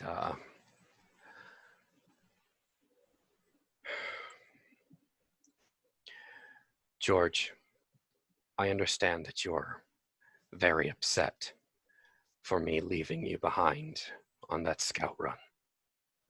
And I am sorry for that. But let me tell you of English princes in the past. All throughout England's history, kings, queens, princes, dukes, they all have their advisors and their instructors, just as I am to you. I am nothing more than a tutor and an instructor. As you know, I have done everything that I could to teach you everything that I know. On Jasum, there is a saying that I have taught you everything that you know, but I have not, that you know, but I have not taught you everything that I know. My prince, I want you to know that I have taught you everything that I know. And then when you become Jeddak in the future, you'll be this world's greatest warrior king. He smiles at that. He says, yes, you have taught me everything you know, but you forget. I learned before you arrived. And he from behind his back, where he has had his arms fast the entire time, he brings his hands out and has a small canister in his hand. He unscrews the top and opens it up, revealing a red substance, very similar to the color of his skin, not the bright, brilliant crimson red of the morning sun, but that more of a muted red. He dips his fingers in. He comes and walks over, and he takes his fingers and he strokes down the side of your face. He said, with this, a disguise, you and Fergal can come with us, because your men do not know us, but they know you. They may not come out of the wains on their own, thinking it's a trap, or thinking it's some ruse to have them come out into the open and attempt to rebel so they may be gunned down in some honorable way. But if they see you, if they see Fergal, they will understand that you have come for them, and they may be led. For you see, one of the things I learned by reading some of the Chronicles of Helium is that John Carter himself did this once. I am aware. Did this to the Therns. Will you be bold with me? Will you come by my side, free your men, and slaughter these Dongan dogs who place themselves above you and your men and believe they have the right to execute them by placing them upon the River Is in such a blatant blasphemy to the old ways? Or do we walk into a trap, as you say? Let's make the trap theirs.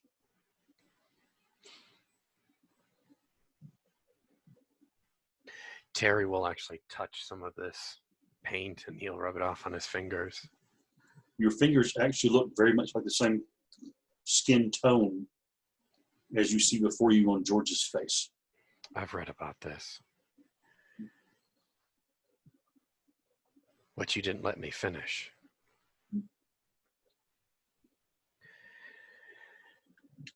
Princes of England have had their right, when an instructor insults them, or dishonors them in any way, to have their instructors executed. If I, in any way, have offended you or your majesty, my prince, when this is done, I will offer my head to you. He sort of smiles. He says, you've not offended us at all. And you get a feeling that us might be sort of the beginnings of a royal us, thinking of that way. And he sort of catches himself. He says, you have not defended me or offended me. I chafe as a child at not being able to take the yard because I was unable to go with you to the scouting mission that led to the capture of Jan Vessel. But that is the squeakings of a child. It is the cryings of a toddler. I understand that now. But this we can do. And with your men added to the forces we already have, I mean, the two of you took down a flyer effectively by yourselves. Well, from what I understand from the men who were there, most cowered behind stones. A few charged forward with handguns, but no great flyer has ever been brought out by handguns. You two, along with Hawkins, took this ship. By all that's holy, McGuire shoved the captain to the front of the ship with his fist holding his beating heart. What could be done with an Uton of such men? Zidanga would not stand a chance. And that is what we need to get, is your Uton. Get them armed and get them fight and out and fighting, and it will be as that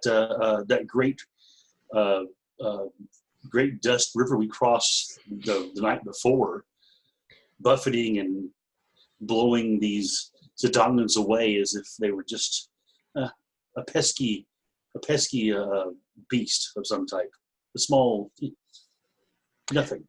To rush a fly is what you're saying, my prince. Yes, that does fit the idea. Yes. So I have already taken this into account.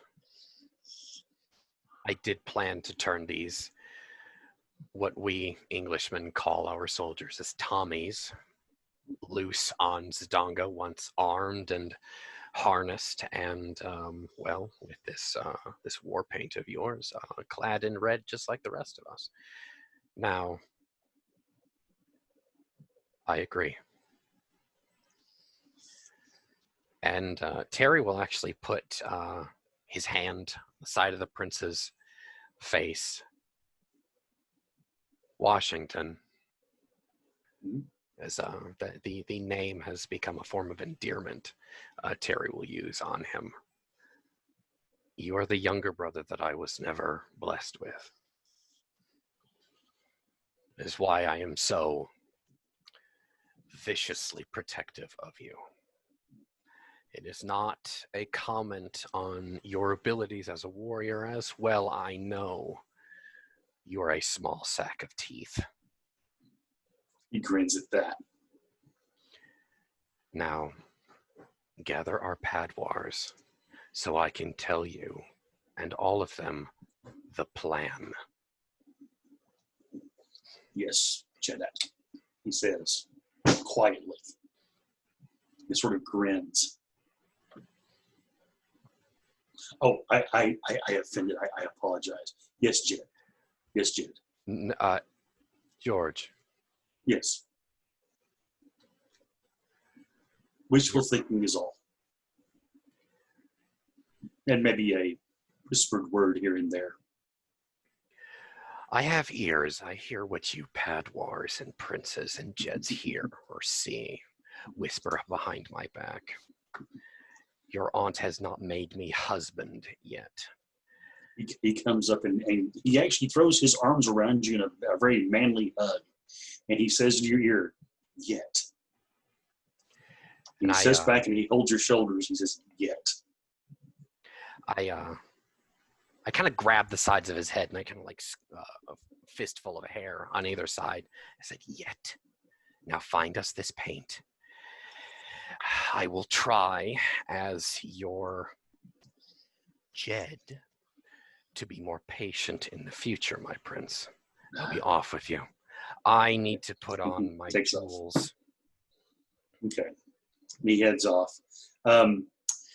As we draw back from this scene, we find ourselves once again flying across the surface of Barsoom and back to a column of green Martians and red Martians. The red Martians acting currently as scouts, apparently looking for an entrance, a great crack in the ground that leads down to the floor of the great canyon through which the dust river flows. They have been told that at the base of this great crack is an entrance into the underworld that leads under the river Is. A great labyrinth of caverns, so large that possibly the entire city of Beltane can fit inside some of them. Of course, they are lightless, so the Green Martians have been assembling different devices that would be able to produce light. Mostly what's referred to as a radium torch, which is just a long rod. At one end, radium itself is lit, and it produces a bright blue light that lasts for hours. Hawkins, as he's riding along, has a scout that has been among the rear guards, sees come riding up frantically, weaving his way through the rough formations of Green Martians who don't seem to understand that there's a proper way to line up in formation. They just seem to ride wherever they wish, willy-nilly, except in the front. Always the front is Hawkins. If he stops, they all stop. One head length behind him, so he is always forward-most.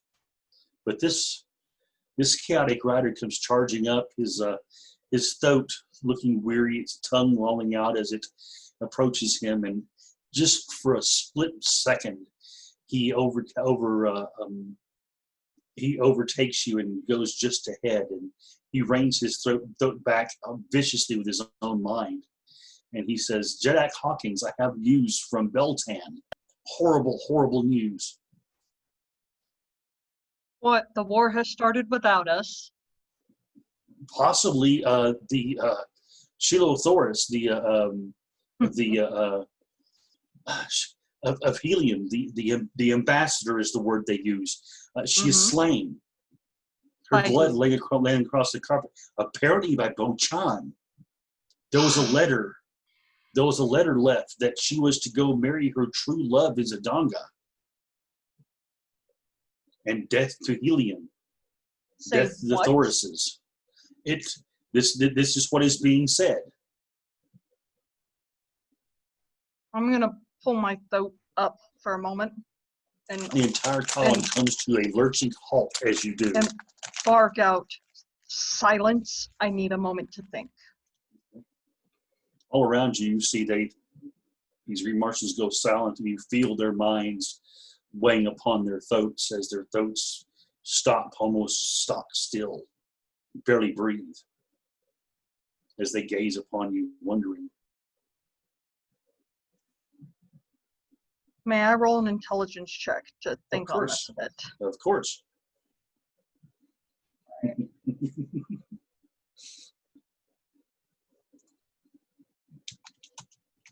How many bennies do we have to start out is the question.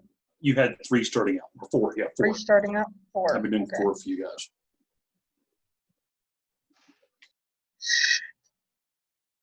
Uh, 3.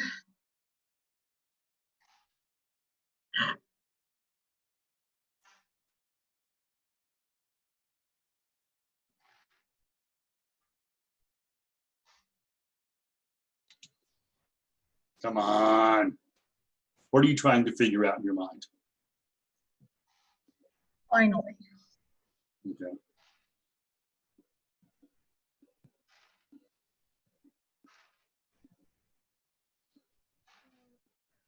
$28 on that.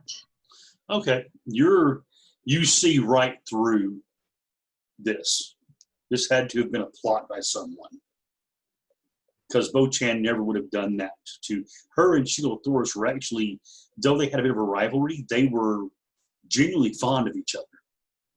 She would not have slain her and rolled off, and flown off to Zidanga for her true love. You know, you've seen the eyes she makes to towards Terrence's back when he isn't looking.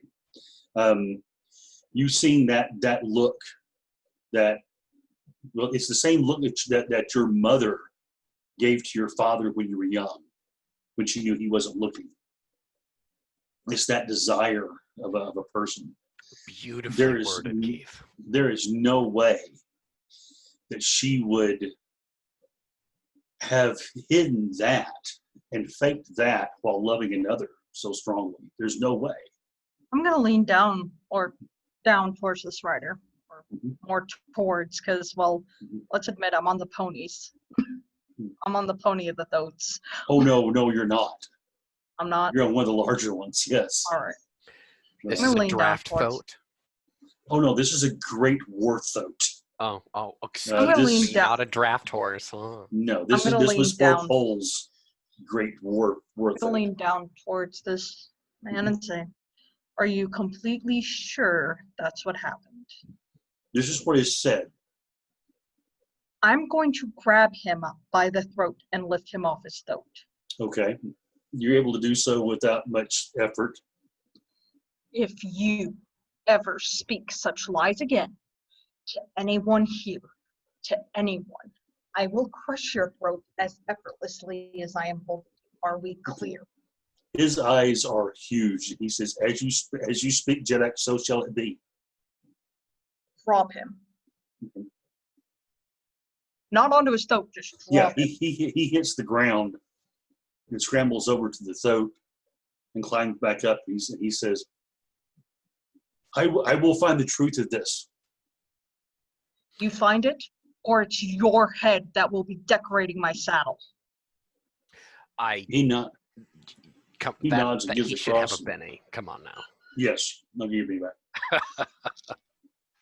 As this rider turns and bolts back through the assembled forces, occasionally a throat moving out of his way, giving him a bit more little straighter passage, as if they're assisting his hurrying upon his way to find the truth of this. I'm gonna As the turn. rest are looking at you, I'm gonna turn to the rest of the men. Mhm. Turn my throat. Look at them. Mhm. Do any of you dare to believe his words? If so, right up here. Speak to me in person. Do not speak behind my back, or you will end up in tonight's stew. you hear a throat moving from behind where you're looking at, and you look over and you see Jill Torvid. As soon as you look at him, he stops and he says, "I would not say this behind your back, Hawking, so that you may see me. I do not believe this thing. Bo Chan has only one love, and he is not in Zedonga, though he may be before 3 nights have come and gone. But he will be there as a conqueror." I'm gonna turn to the green men. You heard it from him. You will now hear it from me. Terrence will now be referred to as Jeddak. You will not refer to him in any lower terms.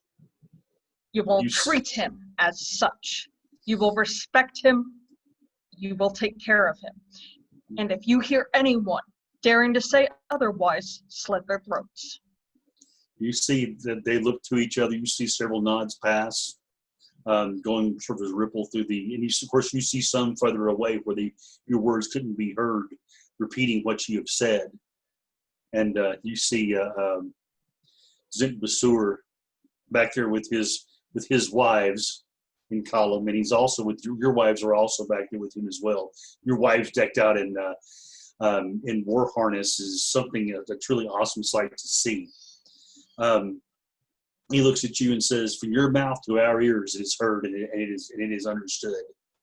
Truth it is when the Jeddak speaks." And you hear several repeat, "Truth it is." So.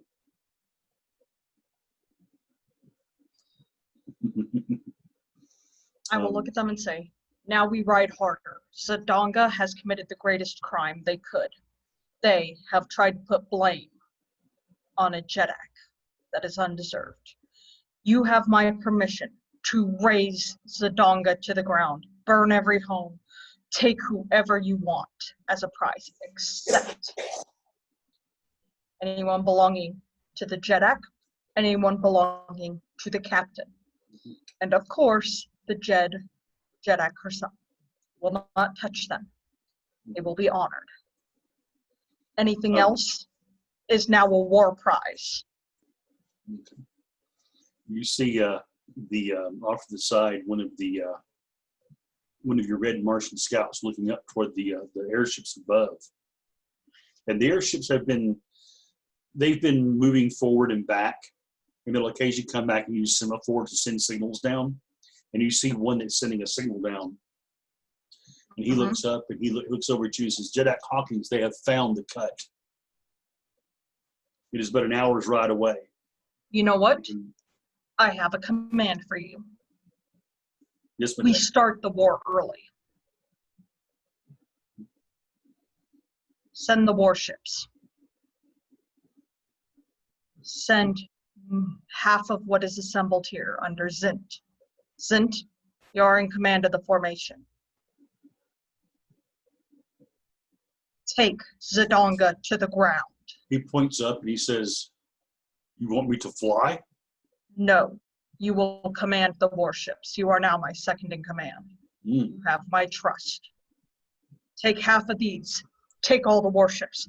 Start the war. We do not wait. Get As you wish, her Jeddak. back. As you wish, Jeddak. He yells out that one of each come with him. Each the other go with you, and begins dividing up into basically two hordes of about 25,000 each, and they get the idea that they're going. They look. He looks at you and Zentz looks at you and says, looks back up at the ships. We can all fit, all 25,000. We will do this, yes. Zint, Ourselves, yes. I want to make something clear. If I do not come back, you will take over. As you say, You, Jeddak. from your lips, truth. But I will earn that. Yes, you will. Because you are the strongest. But do me a favor. Keep an eye on our squirrely friend. Of course. I give a nod over. Because he's more valuable than you can ever realize. And I actually say that loud enough for him to hear. It's actually probably the first time I've ever complimented him.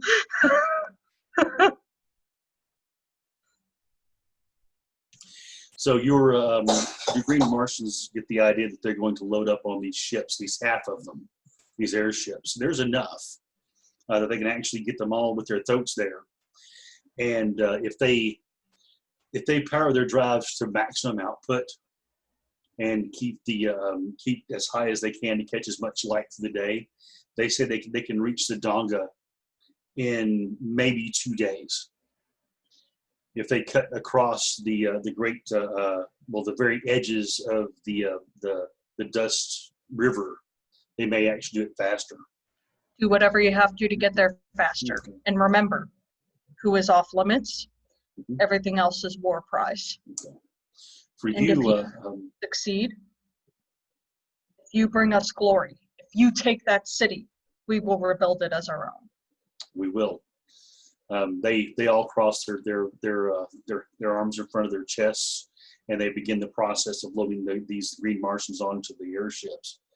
Meanwhile, Dill Torvid looks over at you and rides up and he says, "I can get the rest of these men along with you through the undergrounds, and we'll be there by dawn tomorrow on the other side of the river. We'll be at Let us go. we'll be at the neck of the Great Loop." So, all right. So you split your forces up, get everybody moving along. Meanwhile,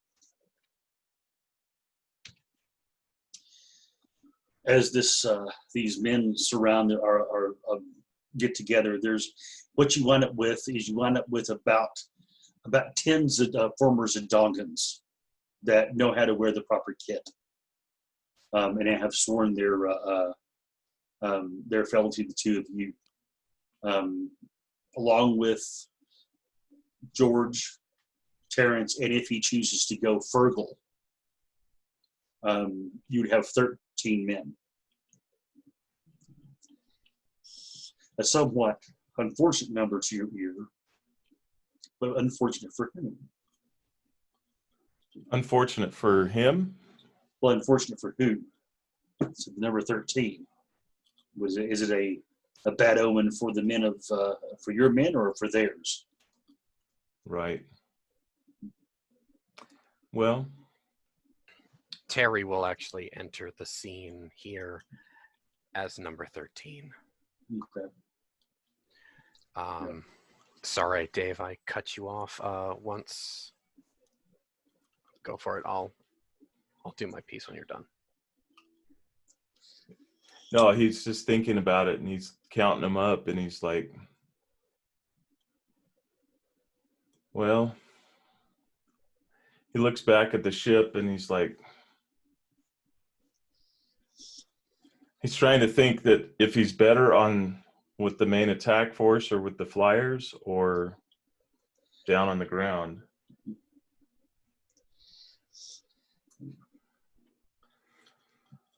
I'm torn, sir. He looks to Terry, and he's like,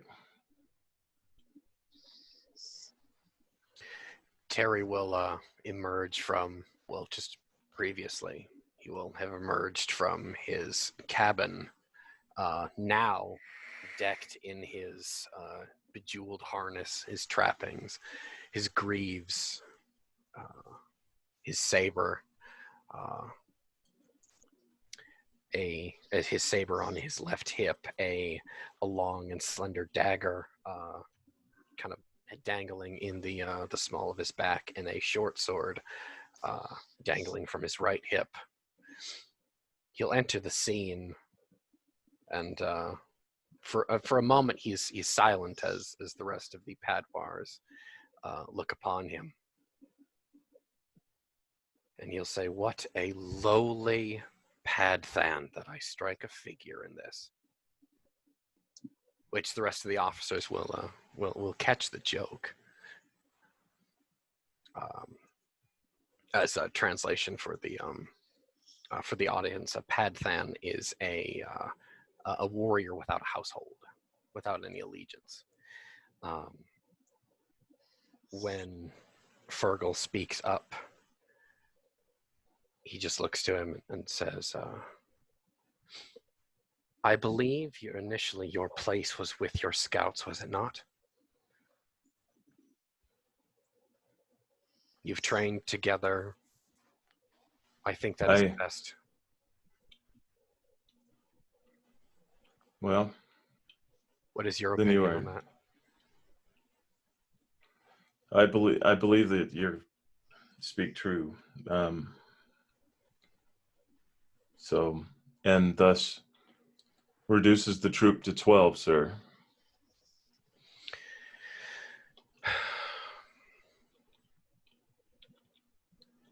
Well, but it's who will be better than none. 12? Because I will be 13.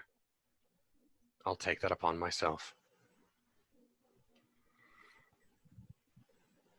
His eyes kind of sweep the crowd.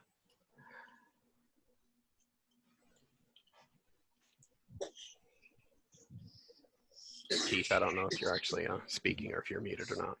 Oh, sorry. I was there. I was listening. I should have muted. But, I see. I see. Yeah, the crowd, these men are looking at you, and as you say that about him being with his scouts, a couple of flying Irish come up and sort of get behind Fergal. You feel like hand on your shoulder and says, "Of course, of course, you're one of us. You'll always be one of us, whether you're on the deck of one of these great lumbering brigs or upon a fast flying scout ship. You'll always be one of us."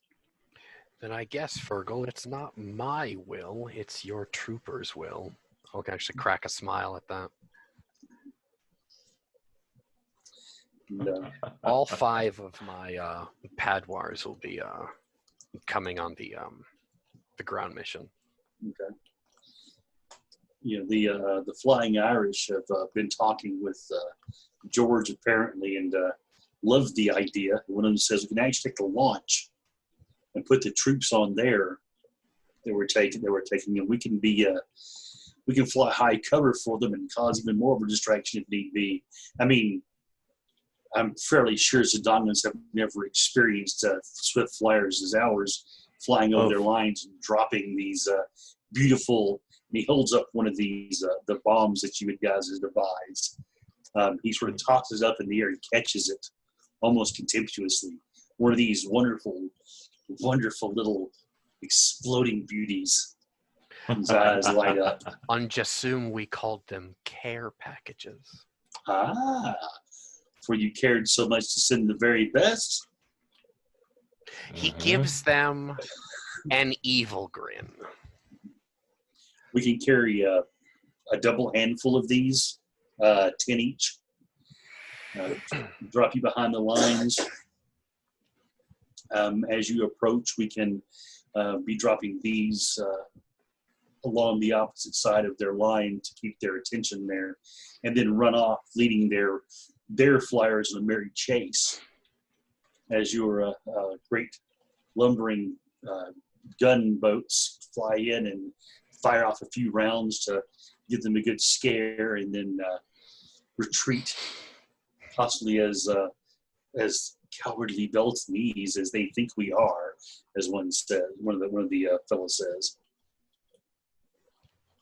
And one of the others, former Zidongans, he says they actually think that way of you, you know. Lies fall from their mouth as shit falls from their asses, gentlemen. That is true. Zidonga knows you. not who he tangles with. That's poetic, sir. I thought you'd like that, Captain. Well, I believe time is of the essence. We need to get your asses in there. So One we need looks to over, begin. one of the fellows looks over and sees the sun beginning to get low, and he says, "Oh yes. As a matter of fact, just after sundown will be perfect time for the attack." And he sort of looks over at a couple of the other ones and nudges them and says, "Guess what we found? What's this? We found the column. We know where they are." How far And they ahead grin are they? ear to ear. Just a few hours flight. We could reach God. them shortly after sundown. We could approach from the west, out of the final glare, and you could approach. You could then swing around to the east, so that their eyes will be focused upon us. Or if you wish to swing around to the east and them not be able to see you coming in from the sun, I mean, it's up to you. We're just, we just will blow things up. George, which side of the river do you want? As Looks and I says, affirm to the prince that Mhm. this is his caper. He looks at you and says, "I think we should come from the sun, and that the ships and the diversion force should swing around and fire from the darkening side." You have From the been east. studying your art of war like I've been telling you. Yes, they will not see us coming. Once we are among them, once the sun has set, and their eyes are still adjusting to the gloom of night, we can then sneak in past past those who have been experiencing the chaos of war, make our way to your fellow soldiers and carry these. And he throws his cloak back, and you see he has harnessed to his back 6 revolvers. So this is a little thing that, this is a little thing that we have put together. It's Mossball's idea when him and him and Sita Tali.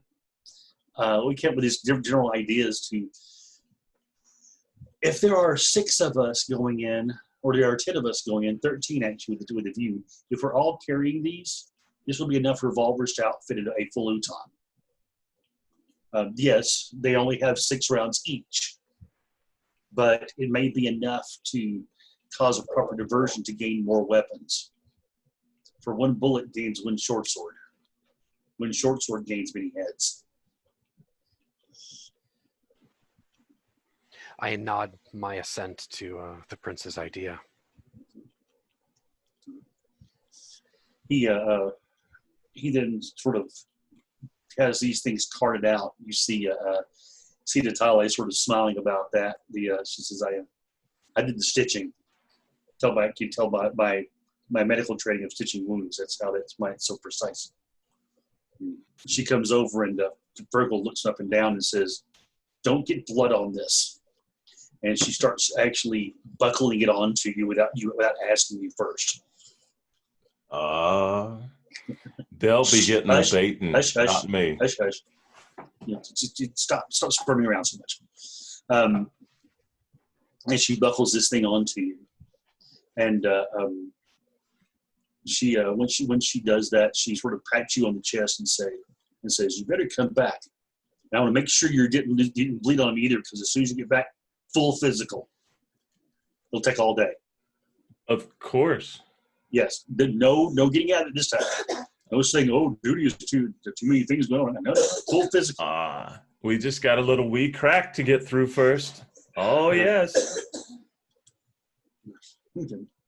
And then as that happens, they bring out these several cans or jars of this ointment they had put together, this makeup, if you will. And so all it is now is turn you two men into proper red Martians.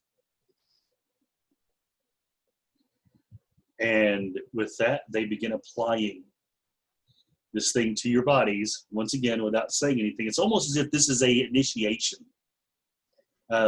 George comes up and gets right in front of Terrence and says, just hold still. And he begins, basically making sure every point is covered.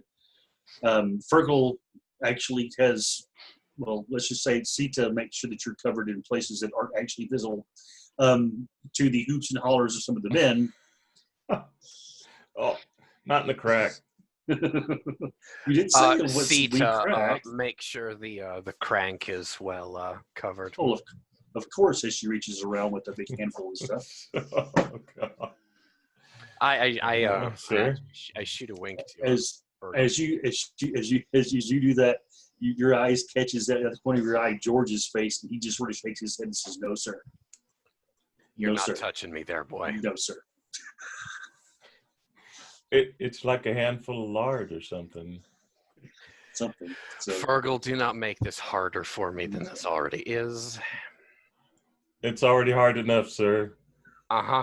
Yours is as well, my boy. Sita says, "And yes, it is." I'm watching Sita as she does this, and Yes. he's just shamelessly. You see on her face the look of grim amusement. She's enjoying this. She also is just making Fergal just a bit uncomfortable, but at the same time, it's also showing the other men that she has made her choice basically. More fingernails, my dear. She looks That's over about at enough you. out of you. Yeah, she looks over at you and says, "That is not the way. Obviously, this has never been properly done to you." You have no idea what Jasumian men like. No, but I know what Barsumian ladies can do. And she stands. She says, "I know things about anatomy." She stands and says, "I know things about anatomy." As she reaches behind Fergal, making his eyes pop wide, because she sort of applies a bit of this ochre in a very Intimate place. area. Ooh. And she says, "That will make most men will quail in passion." Well, She lets up just a bit, and she said she pats you on the rear. Oh, There. that's the keister. Mm-hmm. Yes, it is. As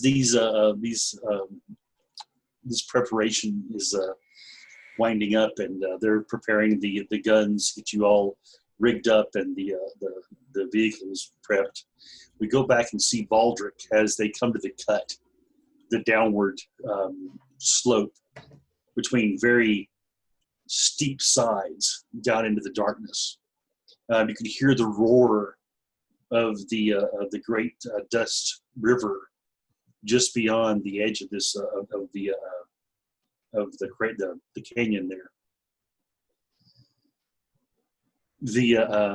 I know Baldric is apparently trying to breathe. Dil Torvid says, "This is the way," and points downward, but the way is treacherous, and he draws his short sword. and we Baldric, are you alive there? Okay. Keith, check your chat quick. Okay, got you there. Yeah, I'm good. Okay, all right. So he points down with this drawn short sword and said, it'll be treacherous, but this should have us beyond the river by dawn. Though we'll have to ride through the night. We'll come to the neck, the place the river comes together, where it is barely an hour's march across.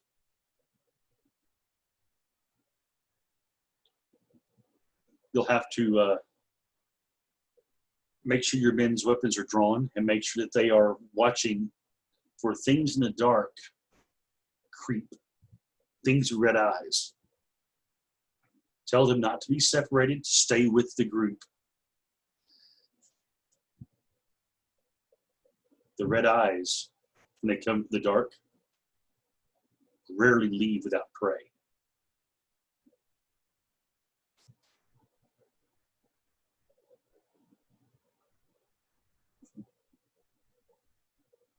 So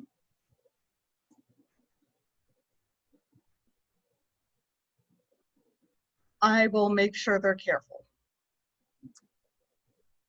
and he leans over and says, make sure you are as well. Neil will just as quickly take a man of Barsoom or a Jasum as Barsoom.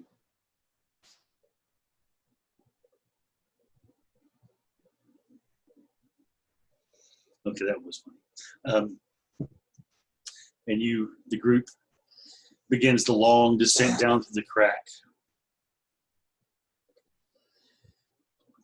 Back at the airships.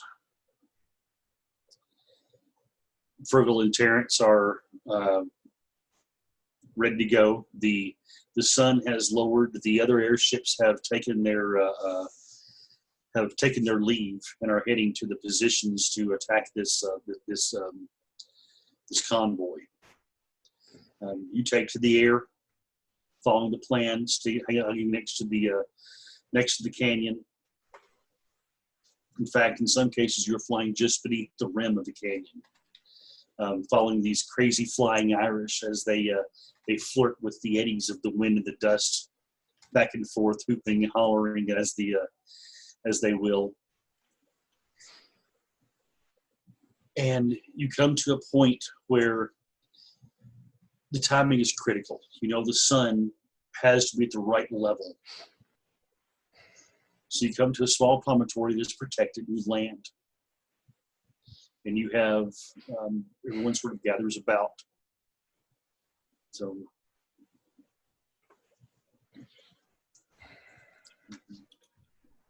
and they wait. So they set us down and Basically, begin checking our gear. Yeah, do one last check, making sure everything is proper, and also waiting for the right time.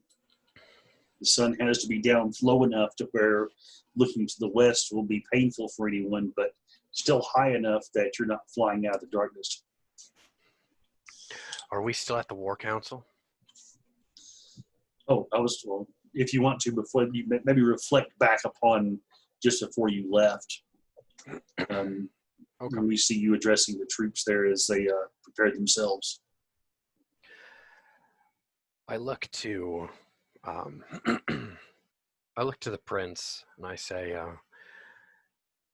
I've been waiting to reveal this plan to you as well as the rest of us for some time, but I think it's critical now that everyone knows. Our conflict with Zidanga is imminent, so I believe everyone should know the plan. Every single one of my Thons will know the plan. Even should but one of us survive, each and every warrior will know every letter of the plan and carry it through with his dying breath. So complete will Beltan's and the Chan household's revenge be that no one will dare cross Beltan or anyone who wears the name of Chan or offer us insult so long as we all draw breath. Terry's eyes settle upon George, kind of gauging his reaction as he continues. First, my warriors. His eyes kind of sweep the rest of his padwars there. There is a pistol in the top left-hand desk drawer of my apartments in the palace. Beneath it is a letter. This document is my last will, and if I am to perish in this battle, may all the gods of Barsoom forbid this, but I am no immortal. I must implore to any one of you to carry out my last will. If it is not there, then my headmistress, Keel, has moved it for safekeeping. She will know its location. Second, Helium is to assault Zidanga from the front, whilst our force hits her from behind. In this operation, Helium is the cloak, Beltan is the dagger, and we will smote Zidanga's black heart and claim her for our own. With the absence of Zidanga's royal family, they are in disarray, and thus there is no family or heirs to speak of. The Therns are our greatest concern and must be put to the sword. The Jedak's head, as well as the High Priest of Issa's head, must be taken first. Third, whilst Helium and the Thark and Theed hordes pillage the city, the palace's occupants must be taken alive if able. Once done, every male of Zidanga's elite will have their thumbs removed. They will never hold a sword again or fire a pistol. Following that, they will all be gelded. This will erase any and all possible future offense and claim to Zidanga's throne. The women of the house and the elite will be placed in chains and drug off to serve the Chan household, but not harmed. You must swear upon the hilts of your swords and upon the shells of your first ancestors that you must carry out this plan until the bitter end, my padwars. This will be a black and murderous day in Zidanga's history, but finally we will have peace. Beltan finally will have her revenge, and finally Barsoom's major powers will be calmed. I have spoken. Take these words to your thons and make ready your swords and your sword arms and your minds for what comes.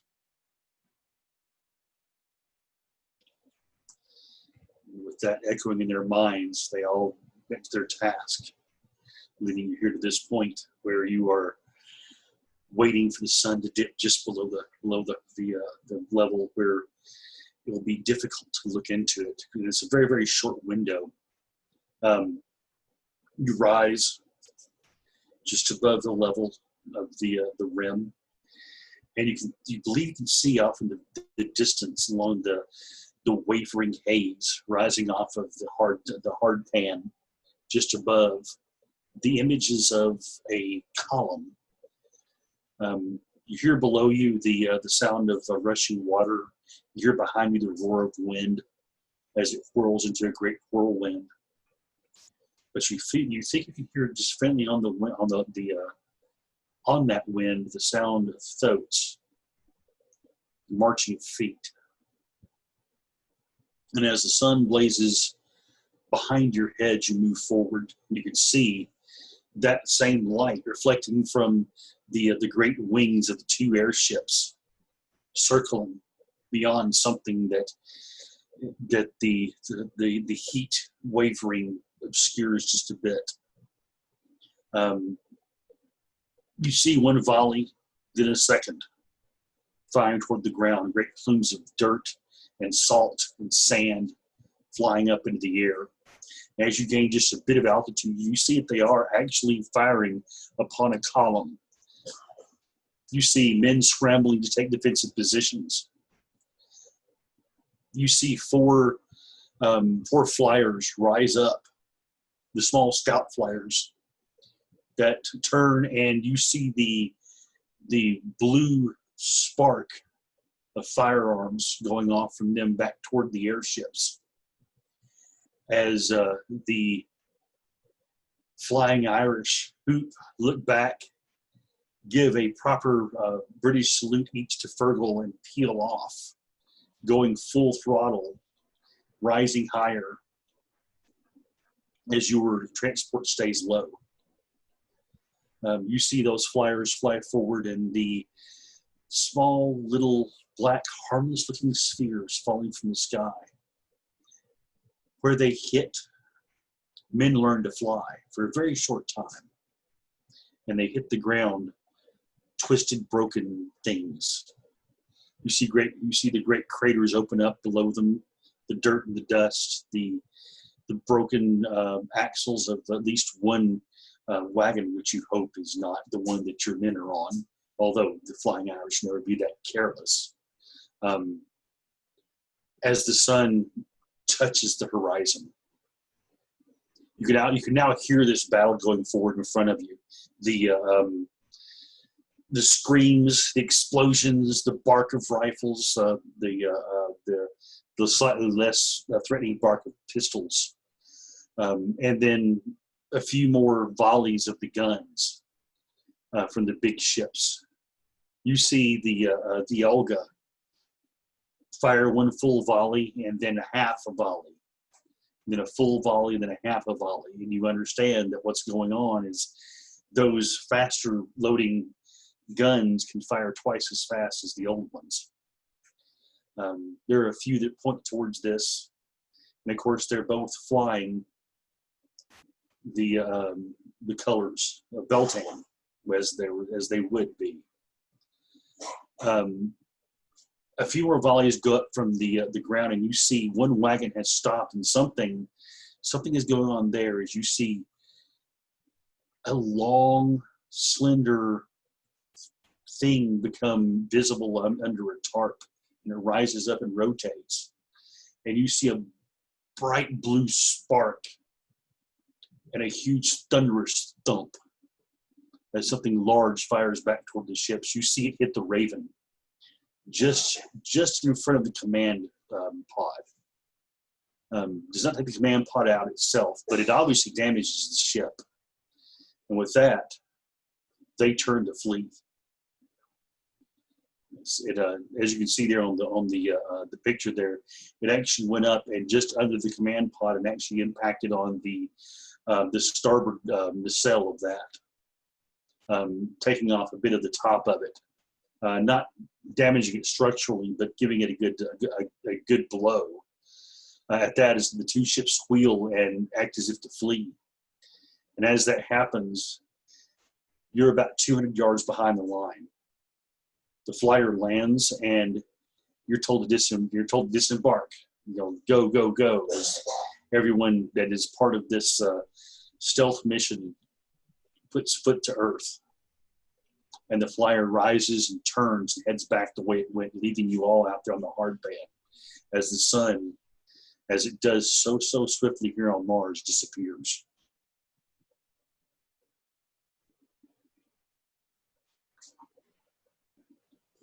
What do we do then?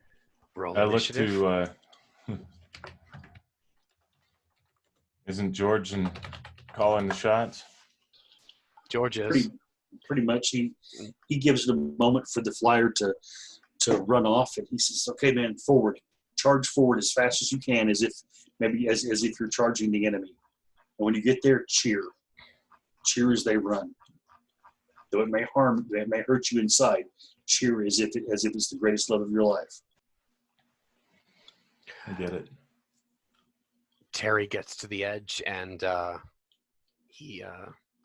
What do I see? What does Terry see? As he's probably there first. What you see is a column of about a dozen of these wains, as they call them, which is basically it's the wheelless carriages, but they're much larger. They're the size of like the old lorries back home that would carry cargo. Okay. They have four thoats apiece at the front to haul them.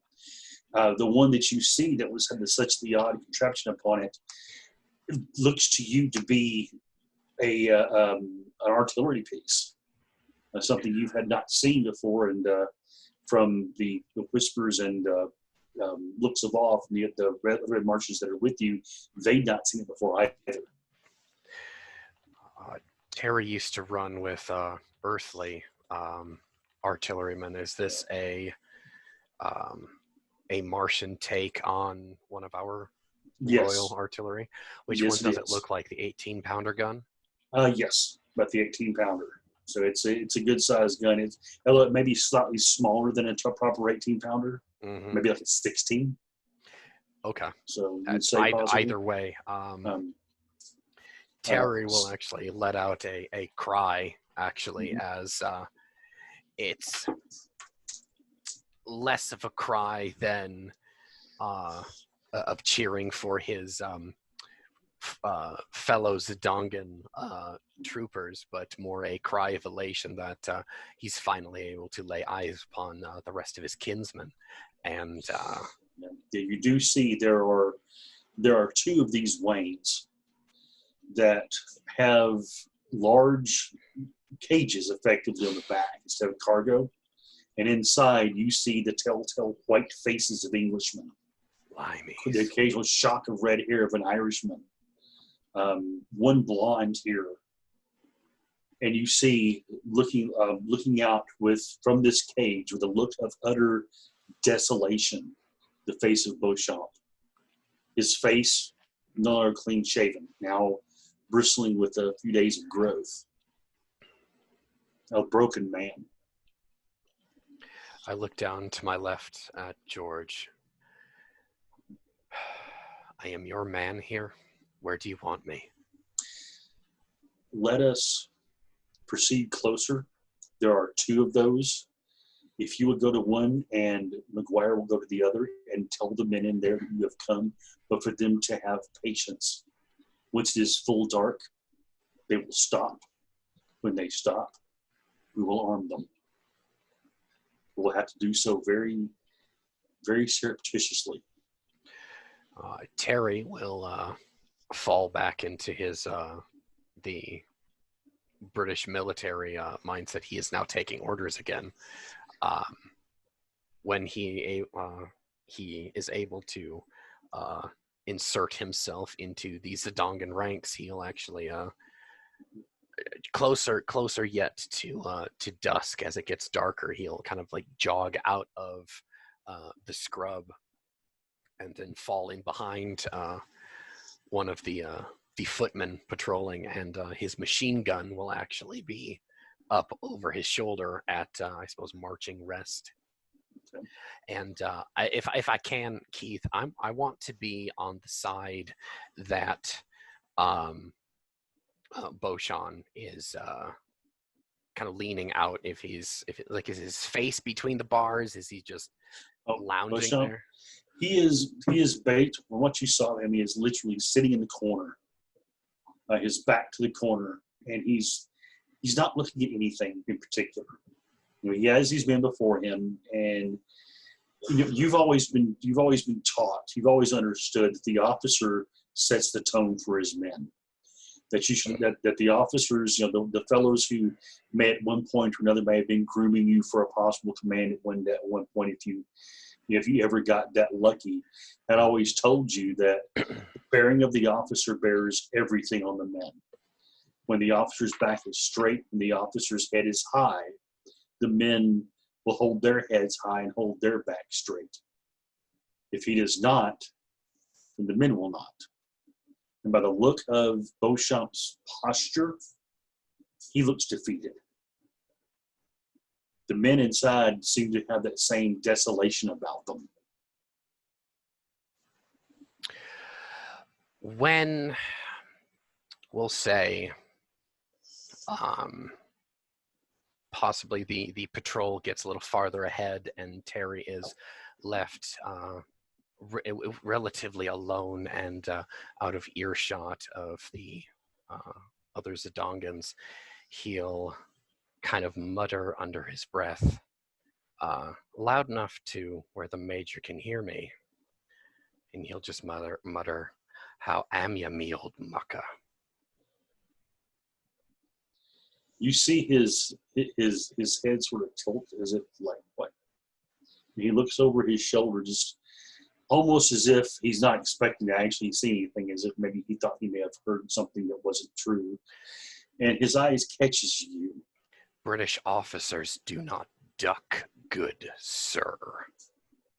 He looks you up and down, and You don't see a spark of recognition in his eyes as he looks at you, and he says, how would a red man know these things? Come closer and I will tell you. He looks up, puts his hand upon the bars, and he says, I would if I weren't caged by these darn nuisances. I'll give you a proper thrashing. Terry will lean in to where his face is almost between the two bars and say, you're the one who got us into this mess. And now I'm going to be here to get you out. Do you not recognize my voice, Major? You see the rest of the men are looking over towards where the major's, when he spoke up, it was fairly loud. And they're looking at him and looking at you. And he looks at you and Terry his eyes go wide at a moment. He moves his scarf out of the way to where he'll see the Union Jack, and he'll just drop it. Yeah. And his eyes fly open, and he says, Hawthorne? Keep your voice down, or I'll shoot you myself. He looks around. Yes. I thought you were left back in Gallipoli. You were not with the men. Where were you? I was in the squad behind you. So there are more? You have an entire company with you, possibly? No. There's only myself, Corporal Baldrick Hawkins, and Corporal Fergal McGuire. And Corporal. Myself. Corporal McGuire? We're Private McGuire. The Corporal has displayed a valor that I had decided to give him a field promotion. He sort of raises his eyebrows at that and says, we'll speak of that later. That's a bit irregular, but still. So this is not the time at all.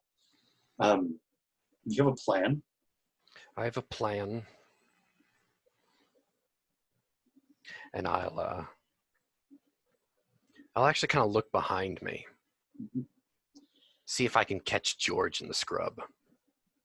You see him. He's actually he's taken up position as a guardsman on the basically in between the two wains. And you can see your other men sort of scattered here and there about among sort of guarding these. As this is happening, you actually hear a call for a halt in front of you, and all the wains begin to come to a stop. Terry reflexively goes for his Lewis, but he relaxes as he knows that the company is coming to a halt. Yeah. I do have a plan. Major, is Chaplain Seamus Bailey still alive? He is. Good. Which carriage is he in? He motions with his chin toward the other one. He's back there. He's with those men. Keep your voice down. I will be right back. Terry goes to the other carriage. It's a lovely day for a rugby game, huh? But we don't play it dark, do we? No. You hear from inside there. Do I hear the wild strains of England there in a voice from a red man's face? You hear. You might just. He leans forward, looks out, and looks around and says, Hawkins, by the Lord above, it's blessed Hawkins. I produce a revolver from under my cape. I conceal this about your person, mate. Of course. He takes it, and you see they're basically sitting on their coats at this point. They're all dressed down to trousers and their undershirts, and he slides up underneath that. And he says, "What is one small weapon going to do against all these fellows, these red devils?" I implore you, Chaplain, these blue-clad devils are indeed devils, and they're just as bad as the Hun, but the red-clad ones and the yellow-clad ones are before God, ours. I don't And know how you did it, but the Lord works mysterious ways. I will not look at this gift horse in the mouth one bit. Do you have more of these by chance? If I can, Keith, do I have enough time to actually unload my pistols here? Yeah. As a matter of fact, what you're seeing at this point is as everyone seems to be rigging for the night and going about their business, you see your other fellows actually walking up to these wains and passing their pistols in, and the guys inside are hiding them under their their clothing and such. So Nice. I dump my like 6 or 8 pistols in the shadows here, and I say, just conceal these about your boys. And Chaplain, I may, if we all get out of this alive, I may need you to come to a wedding. God willing. Wedding.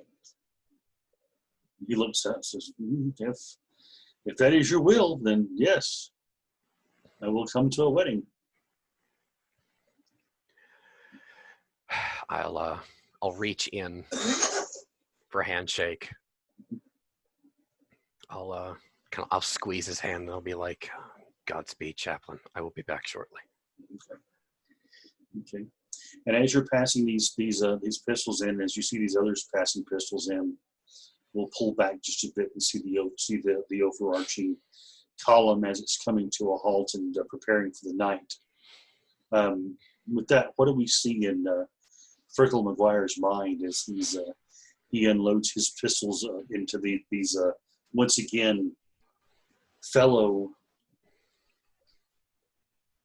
Irishmen and Englishmen finally hearing the lilt of the homeland, and the slightly less musical sounds of the British voices, but still something from Familiar. home. Something his mind does not have to translate for him, his native tongue.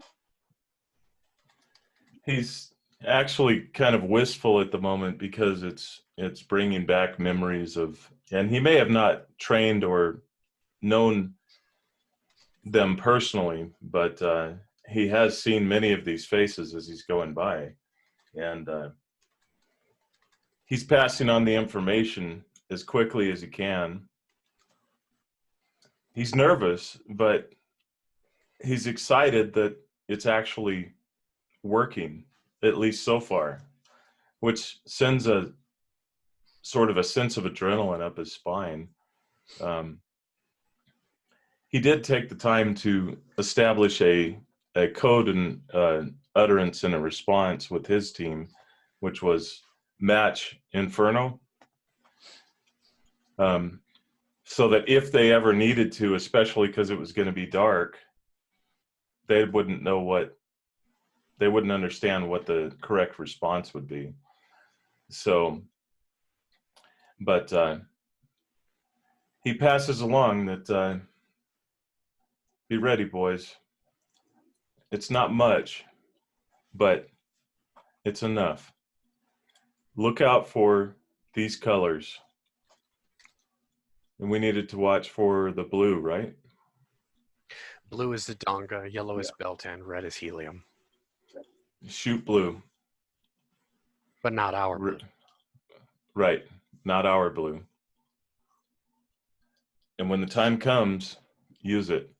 But I also kind of look to the, I'm more speaking to the corporals and allowing them to pass it out because they have a better understanding of where all the men might be at. And there's only so many guns, and some of them might be in the proper headspace they might freak out and start shooting. So he does remind them, pass it on to competent souls. We're going to get everyone out, as many as we can, but we need cool heads right now.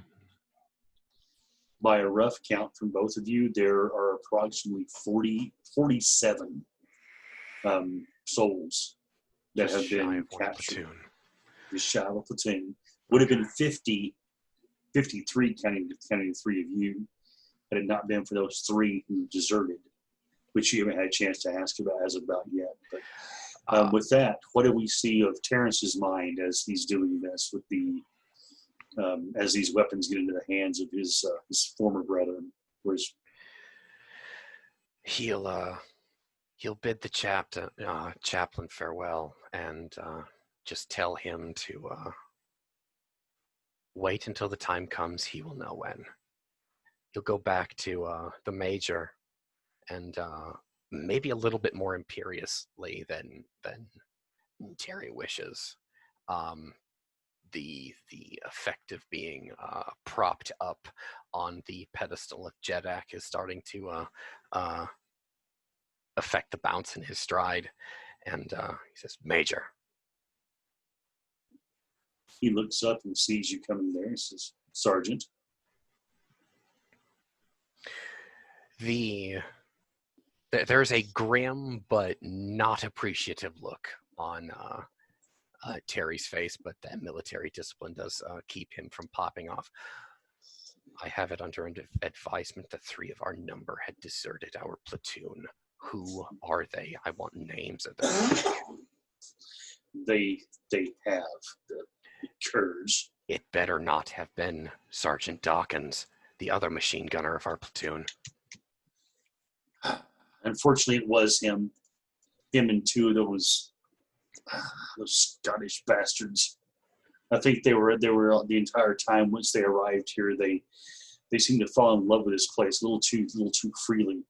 There was Dawkins, McMullins, and Avery. All right. Dawkins, of course, is a sergeant. Mullins is a corporal, and Avery is also a sergeant. Am I the only sergeant of our platoon that remain loyal to King George?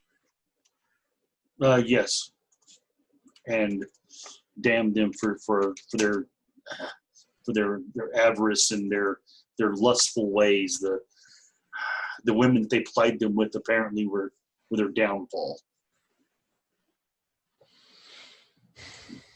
Their lustfulness just you know how those Scotsmen are. You put a pint in a bonny lass in front of them, and they'll do anything. Probably promise coin too. Just out of character, does the major actually offer a slur of any kind against the red men in general? In general, you get the idea that he is not fond of them. Of course, he probably hasn't been treated very well by them either. Of course. The only ones he's actually experienced were the Zdongans. But you also know, prior to this, he actually had a very low view of anyone who was not proper English. The Scottish were greedy and lascivious. The Irish were lazy and a bit too fond of drink. But does he actually say anything to Terry? Oh no, he doesn't. Well, he minds his P's and Q's then. Okay. He does too. Yes, but you can tell it's right there at the edge of his lips. Like it's on the tip of his tongue. He wants to be super fucking racist. Oh yeah. Terry's going to commit that to memory because that is his fucking wife he's talking about. Yeah. Not yet wishful thinking, but anyway, back in character. Terry is taking all of this in and seeing the imperious English nobility that Terry was always under the boot heel of back home, and it's grating on him the fact that his men have compared him with the low lives that trod upon him and his family back home in Wales. It's in equal measure. It's right there on the tip of Terry's tongue, and that he almost with like the strike of a cobra, Terry in his mind wants to lash out and strangle the major right fucking there in the cage and just throttle him. But Terry, being the proper gentleman that he is, the proper English gentleman that he was groomed to be, holds his tongue and he bites it almost completely off. He tastes a bit of blood in his mouth. He has no idea whose blood it is, but there's an irony taste there. He does not.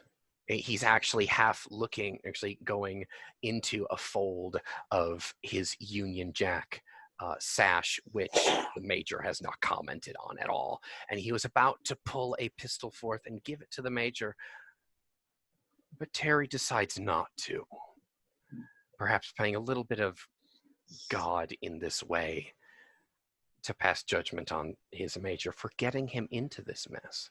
But also, on the other side of the coin, he has to thank the Major for bringing him to such a beautiful world. And he simply ends this encounter with the Major. You and I will have words when this is finished. The Major just sort of looks, and he sees the steel in Terrence's eyes, and he just nods. And with that, we pull back from this darkened camp as these pistols find hands, placed in folds, placed under coats, and in pockets.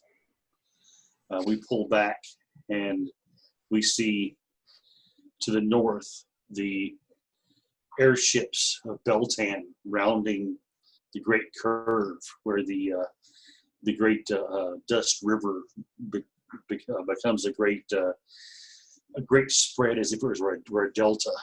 Though the air is thick with dust, the wind is not nearly as strong here, but it covers their advance upon the decks of these ships, packed with green Martians, gripping rails with desperate hands as their eyes glance about at the great height that they seem to be cruising through, but they still their hearts in the lead ship. Zint Basur leans forward, showing his men the bravery of the one who is the chosen of Jeddak Hawkins. He looks down off the front of the lead ship and looks back with a grin as they begin that great turn to begin heading south to follow the far eastern bend of the River Is, and then southward to Zadonga. We move further back to the west to a cut, and down into this cut into the darkness. This huge echoing void of the underworld of Barsoom, where no wind blows, where no lone animal out in the wilderness howls. The occasional faint drop of water off in the distance is a huge echoing sound. And we come following the sound of many feet of thoats. And we see around the corner a line, every third green Martian holding forth one of their great 40-foot lances, at the end of which is a glowing blue star shedding light all around. Although that light occasionally picks out a wall, for the most part, it glows into the darkness. At the front of this column, we see two figures, Baldric Hawkins upon the great war thoat that he had earned just literally the day before. And next to him, we see the red form of Dil Torvid upon his thoat, holding forth a great light above. We occasionally hear from back on the column the sound of something moving, and a scream of pain of either a thoat or possibly a green Martian, one who has wandered too far from the light. All around the edges of this echoing darkness, you occasionally see the flash of red eyes just beyond the light. What do we see in Hawkins' mind as he trods this void? What you see is calmness for the first time in quite a long time. He has a mission set. He knows what he's going to do. He feels discontent at the fact that he now is commanding so many men. He feels a bit sad at the fact that he may have just sent his second in command, his friend, to his death, along with half of those who follow. But he knows it was necessary. However, as the darkness continues, the screams go on. He turns to Diltoris and asks if he knows of anyone loyal who would do any mission regardless of the circumstances. I know many. I need somebody dead. Inside of battle or out. He tilts his head. He says, "Who's drawn your ire thus?" The man who tried to get me, the Jedak, and the captain killed before we got here. And who might that be? Our former major. Ah. I can tell you this. Leader of one clan to another. Though the quiet blade in the dark or the poison is a satisfying end to those. The one that will bond your men closer to you will be the one of open combat. Challenge him, find him, rescue him, only to challenge him to a duel to the death. And then eviscerate him in front of others. Make his end public and make his end final. Then I want your assistance, or I want some men's assistance. I want them to make sure that he comes with us after the rescue. Or at least long enough for a challenge. And should he turn away like a coward, everyone here has permission to tear him to shreds. Shall he turn away like a coward? He looks back at the green marshes behind you. He said, they will rend him limb from limb. Understood. I appreciate your honesty. And this is the first time that this has happened in a while. Baldric is actually going to get a little choked up. He tried to get us killed.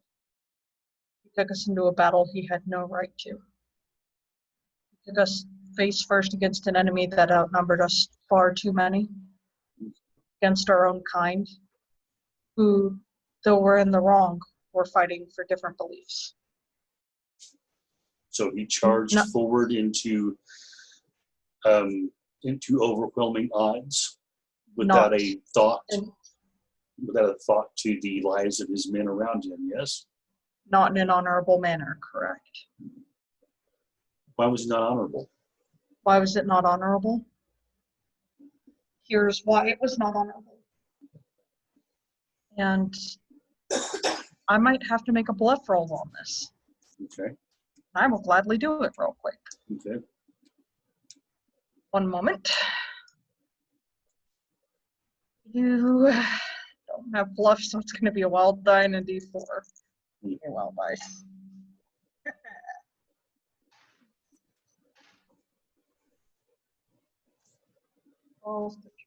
16 for bluff. Okay. Okay.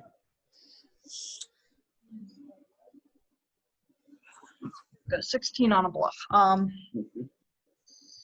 I'm going to look him in the eyes and say, it was not honorable because he sent his men first and stood in the back lines. He sent his drinking men. Tea. Then yes, this man will be brought before you and offered a challenge. Or would it be beneath you to do so? Would you not wish one more suited to such execute him?